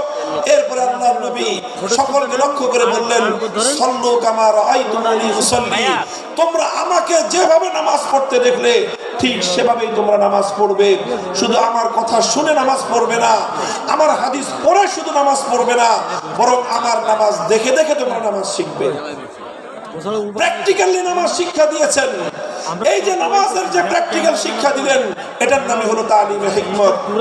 এটা শুধু নামাজের ক্ষেত্রেই নয়, জীবনের প্রতিটি ক্ষেত্রে প্রত্যেকটি কর্মকাণ্ড একজন মুমিনের প্রতিটি কর্মকাণ্ডের প্র্যাকটিক্যাল নমুনা আল্লাহর নবীর জীবন থেকে গ্রহণ করতে হয়। নবীর জীবনে প্রতিটি কাজের যে প্র্যাকটিক্যাল নমুনা আছে, সেই প্র্যাকটিক্যাল নমুনাটাই হলো তালিমে হিকমত, সেটাই হলো কোরআনে পাকের প্র্যাকটিক্যাল। আল্লাহর নবীর উপর কোরআনে আয়াত নাযিল হলো, আস-সারিকু ওয়াস-সারিকাতু ফাকতাউ আইদিয়াহুমা জাযাআম বিমা কাসাবা নাকালাম মিনাল্লাহ ওয়াল্লাহু আজিজুল হাকীম। আয়াত নাযিল হলো, নবীজি তেলাওয়াত করে শোনালেন, এক নম্বর দায়িত্ব পালন হলো।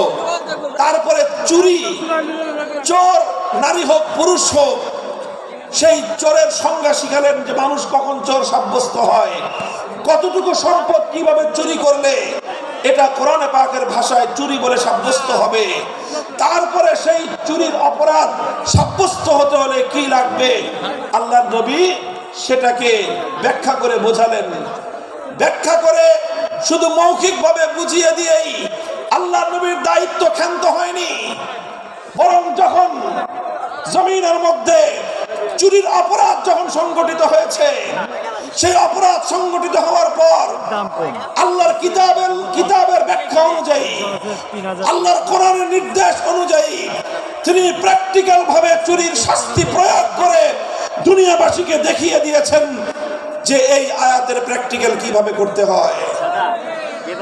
আল্লাহ বলেছেন, চোর যদি চুরি করে ধরা পড়ে, নারী হোক বা পুরুষ হোক, যদি সংরক্ষিত স্থান থেকে কোনো মানুষ অন্যের অন্তত 10 দিরহাম মূল্যমানের কোনো সম্পত্তি সংরক্ষিত স্থান থেকে যদি চুরি করে, আর সেই চুরির অপরাধ যদি যথাযথ নির্ভরযোগ্য সাক্ষীর মাধ্যমে আদালতের সামনে প্রমাণিত হয়ে যায়, ফাকতাউ আইদিয়াহুমা, নির্দেশ হলো আল্লাহর, তখন সেই চোর নারী বা পুরুষের হাত কেটে দাও।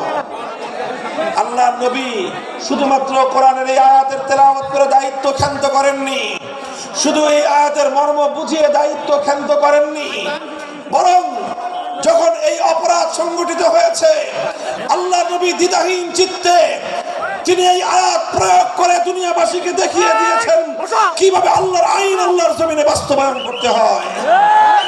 বুখারী শরীফের হাদিসের কিতাবের মধ্যে বর্ণিত হয়, আল্লাহর নবী যখন মক্কা বিজয় করলেন, মক্কা বিজয়ের পর একটা চুরির ঘটনা ঘটলো মক্কা নগরীতে।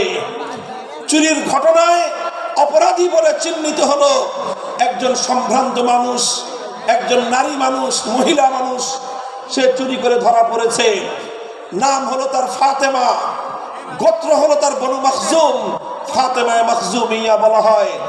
বনু মখজুম হলো আরবের কুরাইশ বংশের মধ্যে অত্যন্ত সম্ভ্রান্ত একটা পরিবার, যেই পরিবার থেকে স্বয়ং আল্লাহর নবীর দাদির জন্ম হয়েছিল, নবীর রক্তের সঙ্গে সংশ্লিষ্ট, নবীজির পরিবারের সদস্য, নবীর দাদির পরিবারের সদস্য ফাতেমা মখজুমিয়া চুরি করে ধরা পড়লো।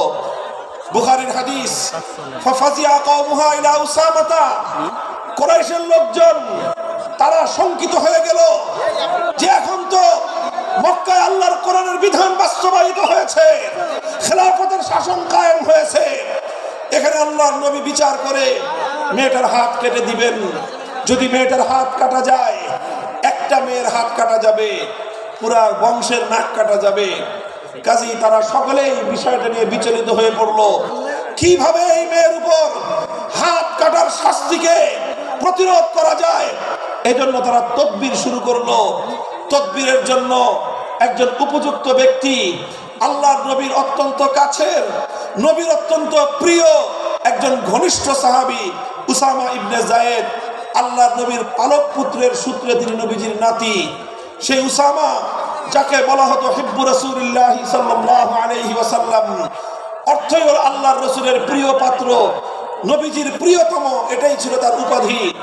সেই কুরাইশ বংশের লোকজন, বনু মখজুম গোত্রের লোকজন উসামাকে এসে ধরলো, যাও মুহাম্মদ সাল্লাল্লাহু আলাইহি ওয়াসাল্লাম সম্পর্কে তোমার দাদা লাগে, তুমি তোমার দাদাকে গিয়ে বলো এই মেয়েটার জন্য হাত না কাটা হয়, কারণ এই মেয়েটা ওনার নিজের বংশের লোক। এই মেয়েটার যদি হাত কাটা যায় পুরা কুরাইশ বংশের সম্মান ধুলোয় মিশে যাবে, স্বয়ং আল্লাহর নবী তার নিজেরও প্রেস্টিজের হ্যাম্পার হবে, কাজেই হাতটা যেন না কাটা হয়।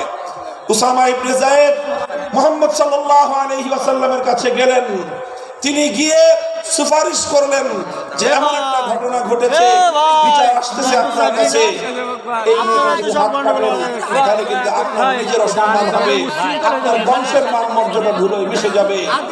বুখারীর হাদিস, আল্লাহর কসম খেয়ে বলতেছি, আল্লাহর নবীর সম্মুখে উসামা ইবনে যায়েদ এই তদবির এবং এই সুপারিশ করতে দেরি আল্লাহর নবী গর্জন দিয়ে উঠলেন, উসামা আতাশফাউ ফি হাদ্দিন মিন হুদুদিল্লাহ, আল্লাহর কোরআনের বিধান আমি প্র্যাকটিক্যাল বাস্তবায়ন করব, তুমি তদবির নিয়ে এসে আমার সেই প্র্যাকটিক্যাল বাস্তবায়নের ক্ষেত্রে অন্তরায় হওয়ার চেষ্টা করো, খবরদার ভবিষ্যতে যেন তোমাকে আর এই ধরনের কর্মকাণ্ডে দ্বিতীয়বার না দেখা যায়।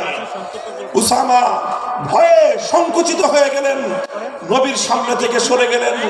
আল্লাহর নবী বুঝতে পেলেন বিষয়টা শুধু উসামার একা নয়, সে একজন অল্প বয়স্ক যুবক মানুষ, বালক মানুষ, সে না বুঝে আমার কাছে বলেছে। তাকে যারা প্রেরণ করেছে গোটা এই মক্কার আমার গোষ্ঠী কুরাইশ বংশের লোকেরা, তাদের মধ্যে শতাব্দীকাল সহস্রাব্দীকাল ধরে যেই জাহিলিয়াত আর যেই কুসংস্কার গড়ে উঠেছে, সেই কুসংস্কারকে এই উসামার মাধ্যমে তারা বাস্তবায়ন করার চেষ্টা করেছিল। সুতরাং শুধু উসামাকে ধমক দিলেই চলবে না, গোটা মক্কাবাসীকে সংশোধন করতে হবে। ফালাম্মা কানাল আশিয়্যু, হাদিসের ভাষ্য, বিকাল বেলায় আল্লাহর নবী বাইতুল্লাহ শরীফের সামনে দাঁড়িয়ে, পবিত্র কাবার চত্বরে দাঁড়িয়ে জাতির উদ্দেশ্যে নবীজি ভাষণ দিলেন। মক্কা বিজয়ী মহাবীর আখেরি নবী বিশ্ব নবী মুহাম্মদুর রাসূলুল্লাহ সাল্লাল্লাহু আলাইহি ওয়াসাল্লাম, মক্কা রাষ্ট্রের রাষ্ট্রনায়ক, তিনি জাতির উদ্দেশ্যে ভাষণ দিচ্ছেন। পৃথিবীর অনেক নেতা, অনেক প্রধানমন্ত্রী, অনেক রাষ্ট্রনায়ক, অনেক বিশ্ব নেতা বিশ্ব মানব জাতির উদ্দেশ্যে ভাষণ দিয়েছে, আর আল্লাহর নবীও একজন লিডার হিসেবে, একটি জাতির কর্ণধার হিসেবে জাতির উদ্দেশ্যে তিনি ভাষণ দিচ্ছেন। কম্পেয়ার করা দরকার, নবীর ভাষণ থেকে বিশ্ব নেতাদের, জাতীয় নেতাদের শিক্ষা গ্রহণ করা উচিত। আল্লাহ নবী বললেন, লক্ষ্য করে শুনুন, বাইতুল্লাহকে সামনে রেখে পবিত্র কাবা শরীফের চত্বরে নবীজি লক্ষ্য করে বললেন, ইন্নামা হালাকা মান কানা ক্বাবলাকুম ইযা সারাকা ফীহিমুদ দাঈফ আকামু আলাইহিল হাদ ওয়া ইযা সারাকা ফীহিমুশ শরীফ তারাকুহু।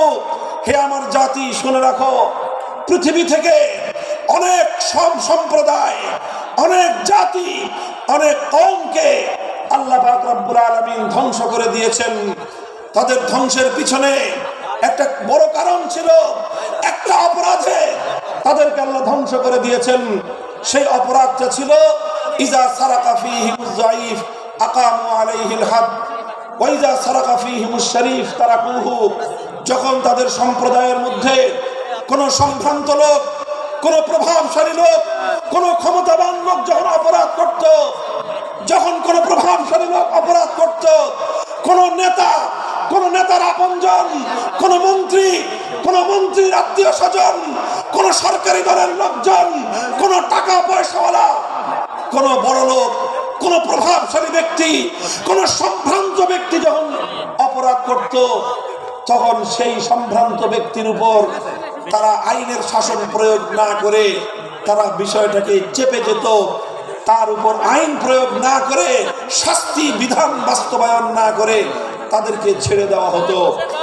ওয়াইজা সারাকা ফীহিমুদ দাঈফ, আর একই অপরাধ যখন দুর্বল মানুষ করত, খেটে খাওয়া মানুষ, মেহনতি মানুষ, রিকশাওয়ালা, শ্রমিক, ঠেলাগাড়ি চালক, নৌকার মাঝি, মজদুর, পথের টোকাই, এই শ্রেণীর দুর্বল মানুষ যখন অপরাধ করত, যেই অপরাধ করে মন্ত্রীর দুলাভাই ছাড়া পেয়েছে, যেই অপরাধ করার পরে এমপির শালার শাস্তি হয় নাই, যেই অপরাধ করার পরে শিল্পপতির বিচার হয় নাই, যেই অপরাধ করার কারণে রাজনৈতিক নেতার কোনো বিচার হয় নাই, একই অপরাধ দুর্বল গরিব অসহায় মানুষ করার পরে তার উপর আইনের শাসন 100 ভাগের জায়গায় 200 ভাগ বাস্তবায়ন করা হয়। আল্লাহ নবী বলেছেন, পৃথিবীতে ইসলাম এসেছে শুধুমাত্র ইবাদত, নামাজ, রোজার, হজ, যাকাতের বিধান বাস্তবায়নের জন্য নয়। ইসলাম দুনিয়াতে আগমন করেছে, তার আগমনের অন্যতম উদ্দেশ্য হলো সমস্ত বৈষম্য দূর করে, জুলুম আর বেইনসাফি দূর করে বিশ্ব সভ্যতায় ন্যায় এবং ইনসাফ কায়েম করা।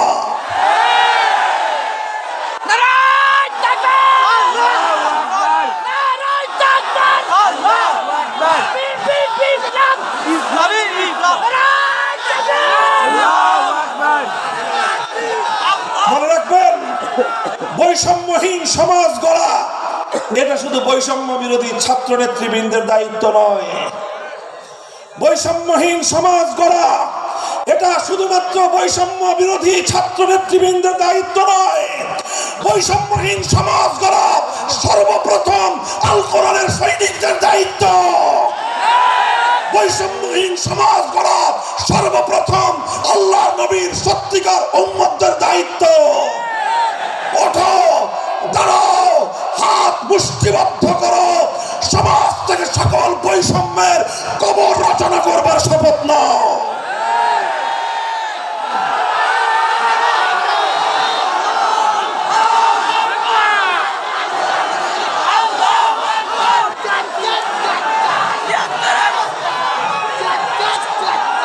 মুহতারাম হাজিরিন, কথাটা খুব জায়গা লক্ষণীয়, শোনার বিষয়। যারা একটা বৈষম্যহীন সমাজ দেখতে চাও, যারা জুলুম এবং অত্যাচারে অতিষ্ঠ হয়ে গিয়েছ, যাদের জীবনকে এই ধরনের অন্যায়, অবিচার, জুলুম, শোষণ, স্বৈরতন্ত্র যাদের অন্তর হৃদয়কে চালিয়ে পুড়িয়ে ছারখার করে দিয়েছে, হে হতাশাগ্রস্ত জাতি, আসল কোরআনের কাছে আমরা তোমাদেরকে মুক্তির বার্তা শোনাই, আমরা তোমাদেরকে সান্ত্বনার বাণী শোনাবো। আসো, হাতে হাত রাখি, সমস্ত বৈষম্য, জুলুম, স্বৈরতন্ত্রের কবর রচনা করে আল্লাহর কোরআনের সমাজ গড়বার জন্য হাতে হাত রাখি। দেখেন, আল্লাহ পাক রব্বুল আলামিন যুগে যুগে যত নবী রাসূল প্রেরণ করেছেন, যুগে যুগে যত আসমানি কিতাব আল্লাহর পক্ষ থেকে অবতীর্ণ হয়েছে, কেন হয়েছে? শুধুমাত্র মুসল্লিদের সমাজ গড়বার জন্য নয়, শুধুমাত্র রোজাদার সমাজ গড়ার জন্য নয়।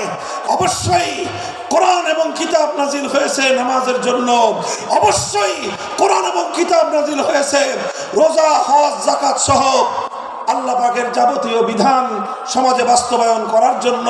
তবে একমাত্র এটাই উদ্দেশ্য নয়, বরং সমস্ত কিতাব, সমস্ত নবী রাসূল দুনিয়াতে আগমন করার অন্যতম একটা মৌলিক লক্ষ্য। কোরআনে পাকের সূরাতুল হাদীদ থেকে তেলাওয়াত করেন, অর্থ বুঝেন, মর্ম বুঝার চেষ্টা করেন। লাকাদ আরসালনা রুসুলানা বিল বায়িনাতি ওয়াল হুদা ওয়া আনজালনা মাআহুমুল কিতাবা ওয়াল মিজান লিয়াকুমান নাসু বিল কিসত। আল্লাহ কোরআন বলছে যে আমি নবী রাসূল পাঠিয়েছি, আসমান থেকে যুগে যুগে কিতাব নাজিল করেছি। এই সব কিছুর অন্যতম একটা উদ্দেশ্য হলো লিয়াকুমান নাসু বিল কিসতি। কোরআন নাজিলের উদ্দেশ্য, নবী প্রেরণের উদ্দেশ্য, শরীয়ত প্রেরণের উদ্দেশ্য, ধর্ম প্রেরণের উদ্দেশ্য হলো, অন্যতম উদ্দেশ্য হলো লিয়াকুমান নাসু বিল কিসতি। মানব সমাজ থেকে অন্যায়, অবিচার, জুলুম, শোষণ দূরীভূত করে ন্যায় এবং ইনসাফ কায়েম করা, এটাই হলো ইসলামের অন্যতম মৌলিক লক্ষ্য। যদি ইনসাফ কায়েম না করা যায়, ইসলাম অনুসরণ করা যায় না। যদি বেইনসাফের বিরুদ্ধে লড়াই না করতে পারো, মিথ্যে মুসলমানিত্বের দাবি ত্যাগ করো। তুমি যদি ইনসাফের জন্য যুদ্ধ করতে না পারো, তুমি যদি বৈষম্যের বিরুদ্ধে লড়াই করার হিম্মত না রাখো, মুসলমানের মিথ্যা দাবি করা ভণ্ডামি ছাড়া কিছুই নয়।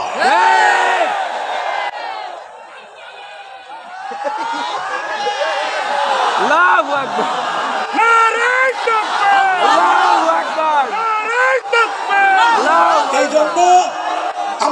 বুঝতে হবে আমাদের জীবনের অন্যতম মিশন, যে জন্য আল্লাহ তার নবীদেরকে পাঠিয়েছেন, নবীদের জীবনের মিশন যা ছিল, নবীর উত্তরাধিকারী নবীর অনুসারীদের জীবনের মিশনও সেটাই হবে। বলেন কথা ঠিক না বেঠিক? যে পথে গিয়েছে নবীদের জীবন, সে পথে যাবে আমাদের জীবন।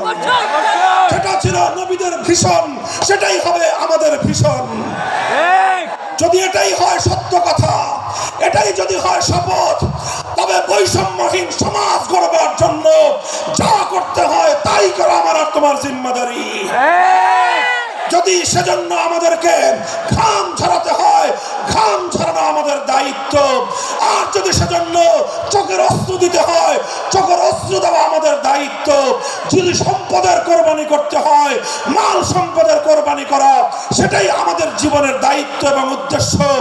আর সর্বোপরি যদি একটি বৈষম্যহীন সমাজ করবার জন্য শাহাদাতের রক্ত দিতে হয়, আবু সাঈদের মতো বৈষম্যের বিরুদ্ধে বুক পেতে দিয়ে জীবন দেওয়ার জন্য শপথ নিতে হবে।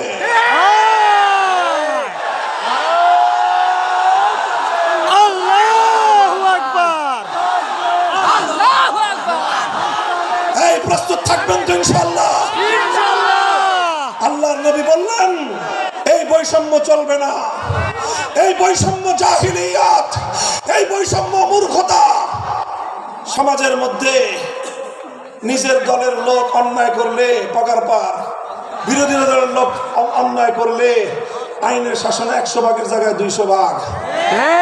নিজেরা অপরাধ করলে সেই অপরাধীকে ছাড়িয়ে নেওয়ার জন্য সমস্ত আয়োজন। বিপক্ষ মতের লোকজন অপরাধ না করা সত্ত্বেও তাদেরকে কেচোর মতো মাটির গর্ত থেকে ধরে এনে তাদেরকে বিচারের মুখোমুখি দাঁড় করানো, অন্যায়ভাবে তাদের জীবন থেকে তাদের যৌবনের সময়গুলো কেড়ে নেওয়া, বছরের পর বছর অন্ধকার কারা প্রকোষ্ঠে তাদেরকে বন্দী করে রাখা। এই জুলুম এবং অন্যায়ের অবসান যদি না ঘটাতে পারো, পুরুষ এবং যুবক মানুষ হিসেবে আল্লাহর কাছে জবাবদিহিতার সুযোগ থাকবে না। কাজেই তাফসীরুল কোরআন শুধুমাত্র কোরআনের তেলাওয়াতের জন্য নয়, তাফসীরুল কোরআন শুধু আল্লাহর কোরআনের মর্ম বোঝানোর জন্য নয়। আল্লাহর কোরআন তেলাওয়াত করতে হবে, মর্ম বুঝতে হবে। আর তালিমে হিকমতের কর্মসূচির অধীনে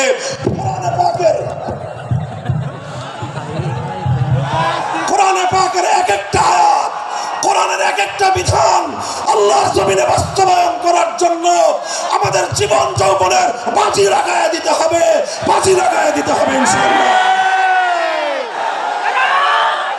আল্লাহু আকবার। আল্লাহু আকবার। হযরত রাসূলুল্লাহ সাল্লাল্লাহু আলাইহি ওয়াসাল্লাম বলছিলাম, জাতির উদ্দেশ্যে প্রদত্ত মক্কা বিজয়ী মহাবীর আমিরুল মুমিনিন নবিয়ুল্লাহ খলিফাতুল্লাহ ফিল আরদ খলিফাতুল মুসলিমিন মুহাম্মদুর রাসূলুল্লাহ সাল্লাল্লাহু আলাইহি ওয়াসাল্লামের বক্তব্যের কথা আল্লাহর নবী বললেন, বৈষম্যের কারণে আল্লাহ পাক রব্বুল আলামিন পৃথিবীর বহু জাতিকে ধ্বংস করে দিয়েছেন। সুতরাং শুনে রেখো, আমার দ্বারা বৈষম্য হবে না। শুধু আমার বংশের লোক দেখে, আমার গোত্রের লোক দেখে, আমার রক্তের আত্মীয়তার সূত্রের কারণে আমি অপরাধ প্রমাণিত হওয়ার পরেও তার উপর কোরআনের বিধান বাস্তবায়ন করব না, এটা আমার দ্বারা সম্ভব নয়। এরপরে আল্লাহর নবী যেই কথাটি বললেন, সেই কথা যদি আল্লাহর নবী হাদিসে না বলতেন, তাহলে সেই কথা উচ্চারণ করতে আমাদের জিহ্বা কেঁপে উঠত, আমাদের বক্ষ প্রকম্পিত হতো। আল্লাহর নবী বললেন, ওয়াল্লাহ লাউ আন্না ফাতিমাতা বিনতা মুহাম্মাদিন সারাকাত লাকাতাতু ইয়াদাহা। ওয়াল্লাহি লাউ আন্না ফাতিমাতা বিনতা মুহাম্মাদিন সারাকাত লাকাতাতু ইয়াদাহা। শুধু আমার দাদির গোত্র, আমার বংশের ফাতেমা নাম্নী মহিলা নয়, আজ যদি আমি মুহাম্মদুর রাসূলুল্লাহর কলিজার টুকরা মেয়ে, আমার জীবনের সবচেয়ে আদরের সন্তান ফাতেমা যদি আজকে চুরি করে ধরা পড়তো, আমি আল্লাহর শপথ করে বলি, আমি তার হাত কেটে দিতে এতটুকু দ্বিধা করতাম না। মুহতারাম হাজিরিন, এটাই হলো তালিমে হিকমত, আল্লাহর কোরআনের বিধান বাস্তবায়ন করতে গিয়ে ছুরি যদি নিজের সন্তানের গলার উপর দিয়ে যায়, ইব্রাহিম খলিলুল্লাহর মতো ছুরি চালায় দিতে দ্বিধা করা যাবে না। যদি ইনসাফ কায়েম করতে গিয়ে ছুরি যদি নিজের সন্তানের হাতের উপর দিয়ে যায়, সে হাত স্তব্ধ হয়ে যাবে না, সে হাত থমকে দাঁড়াতে পারবে না। যেখান দিয়ে ইনসাফ যাবে সেখান দিয়ে ইনসাফকে চালিয়ে দিতে হবে। রাসূল আকরাম সাল্লাল্লাহু আলাইহি ওয়াসাল্লাম ঘোষণা করলেন, আল্লাহর আয়াত নাযিল হলো, ইয়া আইয়ুহাল্লাযীনা আমানুত্তাকুল্লাহ ওয়া যারু মা বাকিয়া মিনার রিবা ইন কুনতুম মুমিনিন। হে মুমিনগণ, সুদকে তোমরা পরিহার করো যদি ঈমানদার হয়ে থাকো। যদি ঈমানদার হয়ে থাকো, কি করো তোমরা? সুদকে পরিহার করো। কি করো? ইত্তাকুল্লাহ, তোমরা আল্লাহকে ভয় করো। ওয়াজারু মা বাকিয়া মিনার রিবা, সুদের যা অবশিষ্ট আছে এই সব কিছু তোমরা পরিহার করো। আর যদি না করো, সুদ যদি তোমরা পরিহার না করো, ফাযানু বিহারবিম মিনাল্লাহি ওয়া রাসূলিহি, আল্লাহ এবং তার রাসূলের পক্ষ থেকে যুদ্ধের ঘোষণা শুনে নাও। হে জাতি, হে মুসলিম সম্প্রদায়, আমরা তোমাদের কাছে পয়গাম পৌঁছে দিতে চাই। আল্লাহর উপর বিশ্বাসী জাতি, আল্লাহর নবীর উপর আস্থাশীল জাতি কোনোদিন সুদি কারবার করতে পারে না। সুদ ভিত্তিক অর্থ ব্যবস্থা দিয়ে তাদের সমাজ চলতে পারে না। আল্লাহর উপর বিশ্বাসীদের সমাজ যদি হয় সুদ ভিত্তিক, তার অর্থ হলো রাত দিন আল্লাহ এবং তার রাসূলের সঙ্গে তারা যুদ্ধে লিপ্ত। যেই মুসলিম জাতি আল্লাহর সাহায্য নিয়ে বিশ্বব্যাপী বিজয়ী হওয়ার স্বপ্ন দেখে, সে মুসলিম জাতি যদি স্বয়ং আল্লাহর সঙ্গে যুদ্ধে লিপ্ত থাকে, তাদের জীবনেও কল্যাণ এবং বিজয় আসার সম্ভাবনা নাই। এই জন্য মুসলিম জাতি উত্থানের জন্য মুসলমানদের বিজয়ের পূর্ব শর্ত হলো সুদ পরিহারের মাধ্যমে আল্লাহর সঙ্গে যুদ্ধ বন্ধ করতে হবে, আল্লাহর পক্ষ থেকে সাহায্য চাইতে হবে। কোরআনের আয়াত, সূরা বাকারার আয়াত, এই আয়াত নাযিল হওয়ার পরে আল্লাহর নবী শুধু তেলাওয়াত করে দায়িত্ব ক্ষান্ত করেন নাই, শুধু সুদের মর্ম বুঝিয়ে নিজের দায়িত্ব ক্ষান্ত করেন নাই। তৃতীয় দায়িত্ব তালিমে হিকমত, সুদকে সমাজ থেকে সমূলে উৎখাত করার উদ্যোগ নিয়েছেন। বলেন সুবহানাল্লাহ। শুধু আলোচনা করে বক্তৃতা দিয়ে নবীর দায়িত্ব শেষ হয় নাই, শুধুমাত্র তাফসীর করে দিয়ে নবীর দায়িত্ব ক্ষান্ত হয় নাই, বরং এক একটা বিধান, আল্লাহর এক একটা আয়াত কিভাবে সমাজে বাস্তবায়ন করা লাগে, করা যায়, নবীজি প্র্যাকটিক্যাল ভাবে তার উদ্যোগ গ্রহণ করেছেন। কিভাবে উদ্যোগ নিয়েছেন? সুদের বিরুদ্ধে কি উদ্যোগ নিয়েছিলেন? কিতাব উল্টান, হাদিসের কিতাব, বুখারী শরীফের হাদিস। নবীজি ঘোষণা দিলেন, আলা ইন্না রিবাল জাহিলিয়াতি মাওদুউন তাহতা কদামাইয়া। জাহিলিয়াতের যুগে যত সুদের কারবার চলতো, ইসলাম এবং আল কোরআনের সমাজ গড়বার পর সেই জাহিলি যুগের রীতি, সুদ ভিত্তিক অর্থ ব্যবস্থা মুসলিম সমাজে আর থাকতে পারে না। নবীজি বললেন, সুদের কবর রচনা করলাম আমি আমার পায়ের নিচে। আল্লাহ নবী আক্ষরিক অর্থে কথা বললেন, আমি আমার পায়ের নিচে সুদের কবর রচনা করলাম। এরপর আল্লাহ নবী ঘোষণা দিলেন, অনেকে আছো তোমরা যারা আগে কুফরির জামানায় জাহিলিয়াতের যুগে সুদের উপর লগ্নি করেছো, সুদের উপর মানুষকে ঋণ দিয়েছো, সুদী মহাজন যারা সুদের ভিত্তিতে মানুষকে টাকা দিয়েছো, এইরকম কাজ কারবার যারা করত, সেই যুগে তাদের মধ্যে একজন ছিলেন স্বয়ং আল্লাহর নবীর চাচা হযরত আব্বাস বিন আব্দুল মুত্তালিব রাদিয়াল্লাহু আনহু। মক্কার ঘরে ঘরে আব্বাস রাদিয়াল্লাহু আনহু মানুষের কাছে ঋণ টাকা দিতেন, টাকা পাওনা ছিল এবং সকল টাকা লগ্নি করা ছিল, বিনিয়োগ করা ছিল সুদের ভিত্তিতে। আল্লাহর নবী ঘোষণা করলেন, জাহিলি যুগের সমস্ত সুদ আমি আল্লাহর নবী মওকুফ ঘোষণা করলাম। সর্বপ্রথম যেই সুদ আমি মাফ ঘোষণা করলাম সেটা হলো আমার চাচা আব্বাসের সুদ।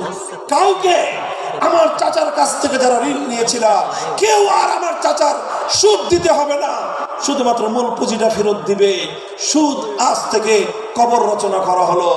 হে মুসলমান, যেই সুদের কবর রচনা করে সেই কবরের উপর ইসলামের বিজয়ের বুনিয়াদ কায়েম হয়েছিল, ইসলামের বিজয়ের কেতন উড়েছিল, অন্যায় বৈষম্যের কবর রচনা করে, সুদ ভিত্তিক অর্থ ব্যবস্থার কবর রচনা করে আজ মুসলমানেরা আবার সেই কবর খুঁড়ে সেখান থেকে জুলুম, অত্যাচার, সুদ ভিত্তিক অর্থ ব্যবস্থাকে কবরের পচা মাল, কবরের মরা পচা করা লাশ মুসলিম সমাজের মধ্যে আবার পুনর্বাসিত করেছে।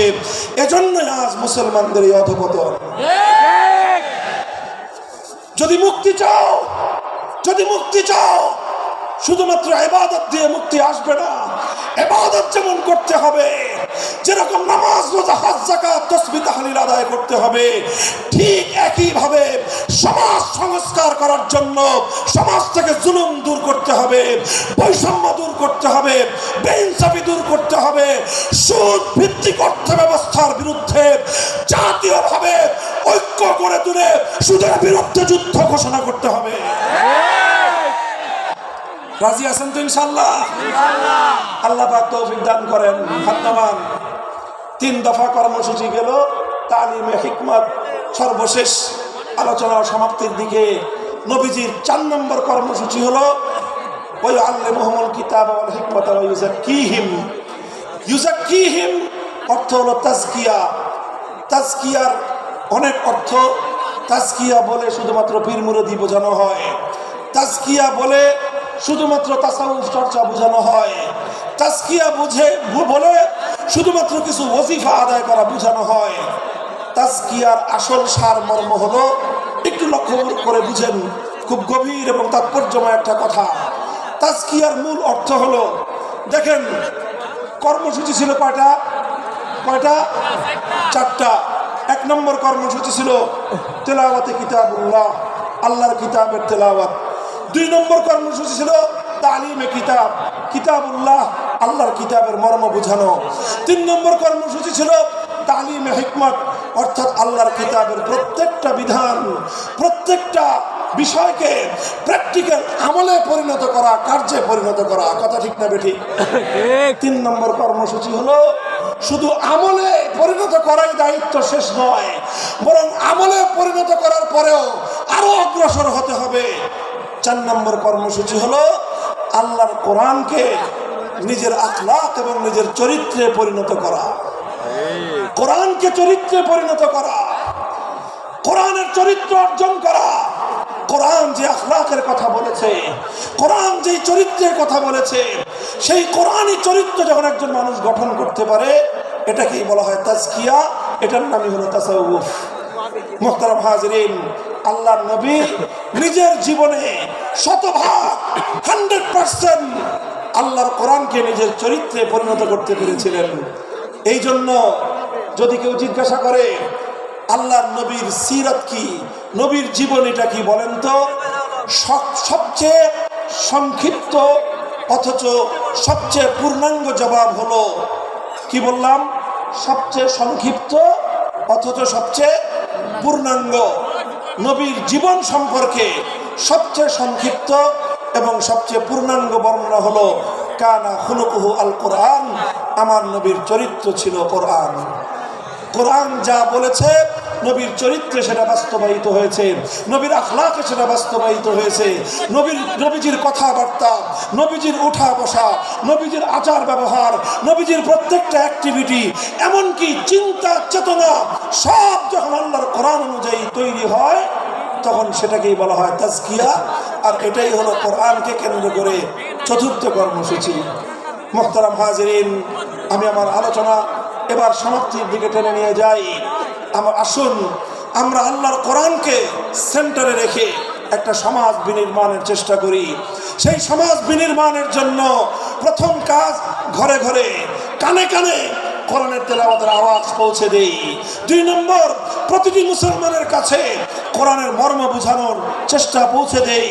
3 নম্বর হলো কোরআনের প্রত্যেকটা বিধান সমাজে, ব্যক্তিগত জীবনে, পরিবার জীবনে, সমাজে, রাষ্ট্র জীবনে বাস্তবায়ন করার উদ্যোগ নেই।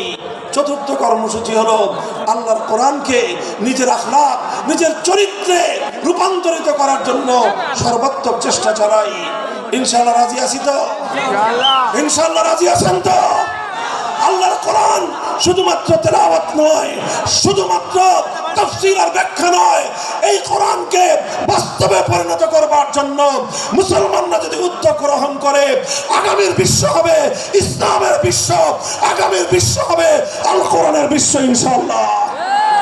বাংলাদেশ বাংলাদেশ বাংলাদেশ নিয়ে আমার আখেরি বার্তা এখন হলো বিপ্লবের জন্য বাংলাদেশ উর্বর হয়ে আছে। কথা বলেন ঠিক না বেঠিক? বৃষ্টির পানি পড়লে যেভাবে যেভাবে শীতকালের পরে বৃষ্টির পানি পড়ার সঙ্গে সঙ্গে ফসলের মাঠ যেমন চাষাবাদের জন্য উর্বর হয়ে যায়, আবু সাঈদ, মুগ্ধ, সিফাত হাসান, এভাবে আমাদের অসংখ্য অগণিত বীর শহীদদের রক্ত ভেজায় বাংলার মাটি এখন ইসলামী বিপ্লবের জন্য উর্বর হয়ে আছে, আল কোরআনের বিপ্লবের জন্য উর্বর হয়ে আছে। এই সমাজ, এই জমিন এখন বিপ্লবী চায়। সে বিপ্লব আব্রাহাম লিঙ্কনের আদর্শের বিপ্লব নয়, সে বিপ্লব কার্ল মার্কস, মাও সেতুং আর লেনিনদের বিপ্লব নয়। বাংলার মাটি আরেকটা বিপ্লব দেখতে চায়, সে বিপ্লব হবে আল কোরআনের বিপ্লব, সে বিপ্লব হবে ইসলামী সমাজ গঠনের বিপ্লব। সেই বিপ্লবের জন্য 2000 যুবক নয়, যদি 2 লক্ষ যুবকের তাজা বুকের শাহাদাতের রক্তের প্রয়োজন হয়, সে রক্ত দেওয়ার জন্য শহীদ ঈদগাহে কারা কারা জমায়েত হবে, কারা কারা জমায়েত হবে। এটা শুধু কথার কথা না, শপথ। এটা কথার কথা না, শপথ। এটা অঙ্গীকার। কার সাথে? কার সাথে? ইনশাআল্লাহ এই শপথ এবং অঙ্গীকারের উপর আমরা আমাদের জীবনের অবশিষ্ট সময়গুলো অতিক্রম করার চেষ্টা করব। ইনশাআল্লাহ আল্লাহ পাক কবুল করুন, তৌফিক দান করেন। 3 দিন ব্যাপী আজিমুস শান তাফসীরুল কোরআন মাহফিলের এই আয়োজন সার্থক হোক, ইসলামী সমাজ গঠনের জন্য এখান থেকে মানুষ অনুপ্রেরণা নিয়ে ঘরে ফেরুক, ঘরে ঘরে কোরআনের আলো, ঘরে ঘরে কোরআনের তেলাওয়াত, কোরআনের তালিম এবং কোরআনের হিকমতের আমল শুরু হোক। আল্লাহ আমাদের সকলকে গ্রহণ করুন, তৌফিক দান করেন। ওয়া আখিরু দাওয়ানা আলহামদুলিল্লাহি রাব্বিল আলামিন। সুবহানাল্লাহি ওয়া বিহামদিহি, সুবহানাকাল্লাহুম্মা বিহামদিক, আশহাদু আন লা ইলাহা ইল্লা আনতা, আস্তাগফিরুকা ওয়া আতুবু ইলাইক। اللهم صل على محمد وعلى آل محمد كما صليت على إبراهيم وعلى آل إبراهيم إنك حميد مجيد. يا حي يا قيوم برحمتك نستغيث، أصلح لنا شأننا كله ولا تكلنا إلى أنفسنا طرفة عين. الله إله العالمين رب العالمين দীর্ঘ সময় ধরে আল্লাহ আমরা আপনার মহাগ্রন্থ কোরআনে পাক থেকে তেলাওয়াত করেছি, আলোচনা করেছি। আল্লাহ মানুষ হিসাবে ভুল ভ্রান্তি হয়ে থাকলে মাফ করে দিন। সহি যে কথাগুলো আমরা আলোচনা করলাম, আলোচক শ্রোতা আমাদের সকলের হৃদয়ের মধ্যে আল্লাহ আপনি কোরআনের সেই কথাগুলোর দ্বারা নূর পয়দা করে দিন, আমল করার তৌফিক দান করুন। আল্লাহ সেই কথাগুলো সমাজে, পরিবারে, ব্যক্তি জীবনে বাস্তবায়ন করার তৌফিক দান ফরমান। আল্লাহ ইলাহুল আলামিন রাব্বুল আলামিন এই বিশাল আয়োজন যারা করেছেন, ইয়া আল্লাহ মরহুম আকিজউদ্দিন সাহেব এবং তার ইয়া আল্লাহ তার পরিবারের সকল সদস্যদেরকে আপনি কবুল ফরমান। আল্লাহ মরহুম আকিজ সাহেব, মরহুমা সাকিনা বেগম সহ আল্লাহ তাদের সকলকে কবরের মধ্যে জান্নাতের বাগান তৈরি করে দিন। আল্লাহ তিনি অনেকগুলো নেক সন্তান রেখে গেছেন। আল্লাহ যারা সমাজের কল্যাণে নিবেদিত, এই সমাজের মধ্যে মানুষের কল্যাণ করছেন, আল্লাহ আপনার দিনের জন্য তারা নিবেদিত অনেকেই। আল্লাহ তাদের এই নিবেদনকে আপনি কবুল ফরমান। আল্লাহ এই বিশাল তাফসীরুল কোরআন মাহফিলের অবশিষ্ট 2 দিনকে ভরপুর কামিয়াব করেন। ইলাহুল আলামিন রাব্বুল আলামিন আল্লাহ একটি সমাজ, একটি ভূখণ্ড আল্লাহ যেটা আপনার কোরআনের বিধান অনুযায়ী চলবে, আপনার আইন অনুযায়ী পরিচালিত হবে, আল্লাহ এমন একটি সমাজ, এমন একটি রাষ্ট্র দেখার তৌফিক আল্লাহ সেই সুযোগ আপনি আমাদেরকে দান করুন, সেই সৌভাগ্য আমাদেরকে নসিব ফরমান। ইলাহুল আলামিন রাব্বুল আলামিন আমাদের সকল আত্মীয় স্বজন, বাবা মা, আপনজন যারা কবর জগতে শুয়ে আছে, আল্লাহ ওদের সকলের কবরের মধ্যে শান্তির ফয়সলা করে দিন, কবরগুলোকে জান্নাতের বাগানে পরিণত করুন। ইলাহুল আলামিন রব্বুল আলামিন तमाम পৃথিবী জুড়ে উম্মতে মুহাম্মাদিয়াকে আবার কোরআনের পথে সুন্নাহর পথে ফিরে আসবার তৌফিক দান ফরমান। আল্লাহ সমস্ত জাহিলিয়াত, সমস্ত কুসংস্কার, পাশ্চাত্যের উলঙ্গ সভ্যতা, হিন্দুত্ববাদ, নাস্তিক্যবাদের মতো অভিশপ্ত সকল মতবাদ থেকে ফিরে এসে শাশ্বত ইসলামের আল্লাহ সোনালী ছায়ার নিচে আপনি আশ্রয় গ্রহণ করার তৌফিক দান ফরমান। রব্বুল আলামিন আমাদের দোয়াকে আপনি কবুল করুন। ربنا تقبل منا إنك أنت السميع العليم وتب علينا يا مولانا إنك أنت التواب الرحيم سبحان ربك رب العزة عما يصفون وسلام على المرسلين والحمد لله رب العالمين.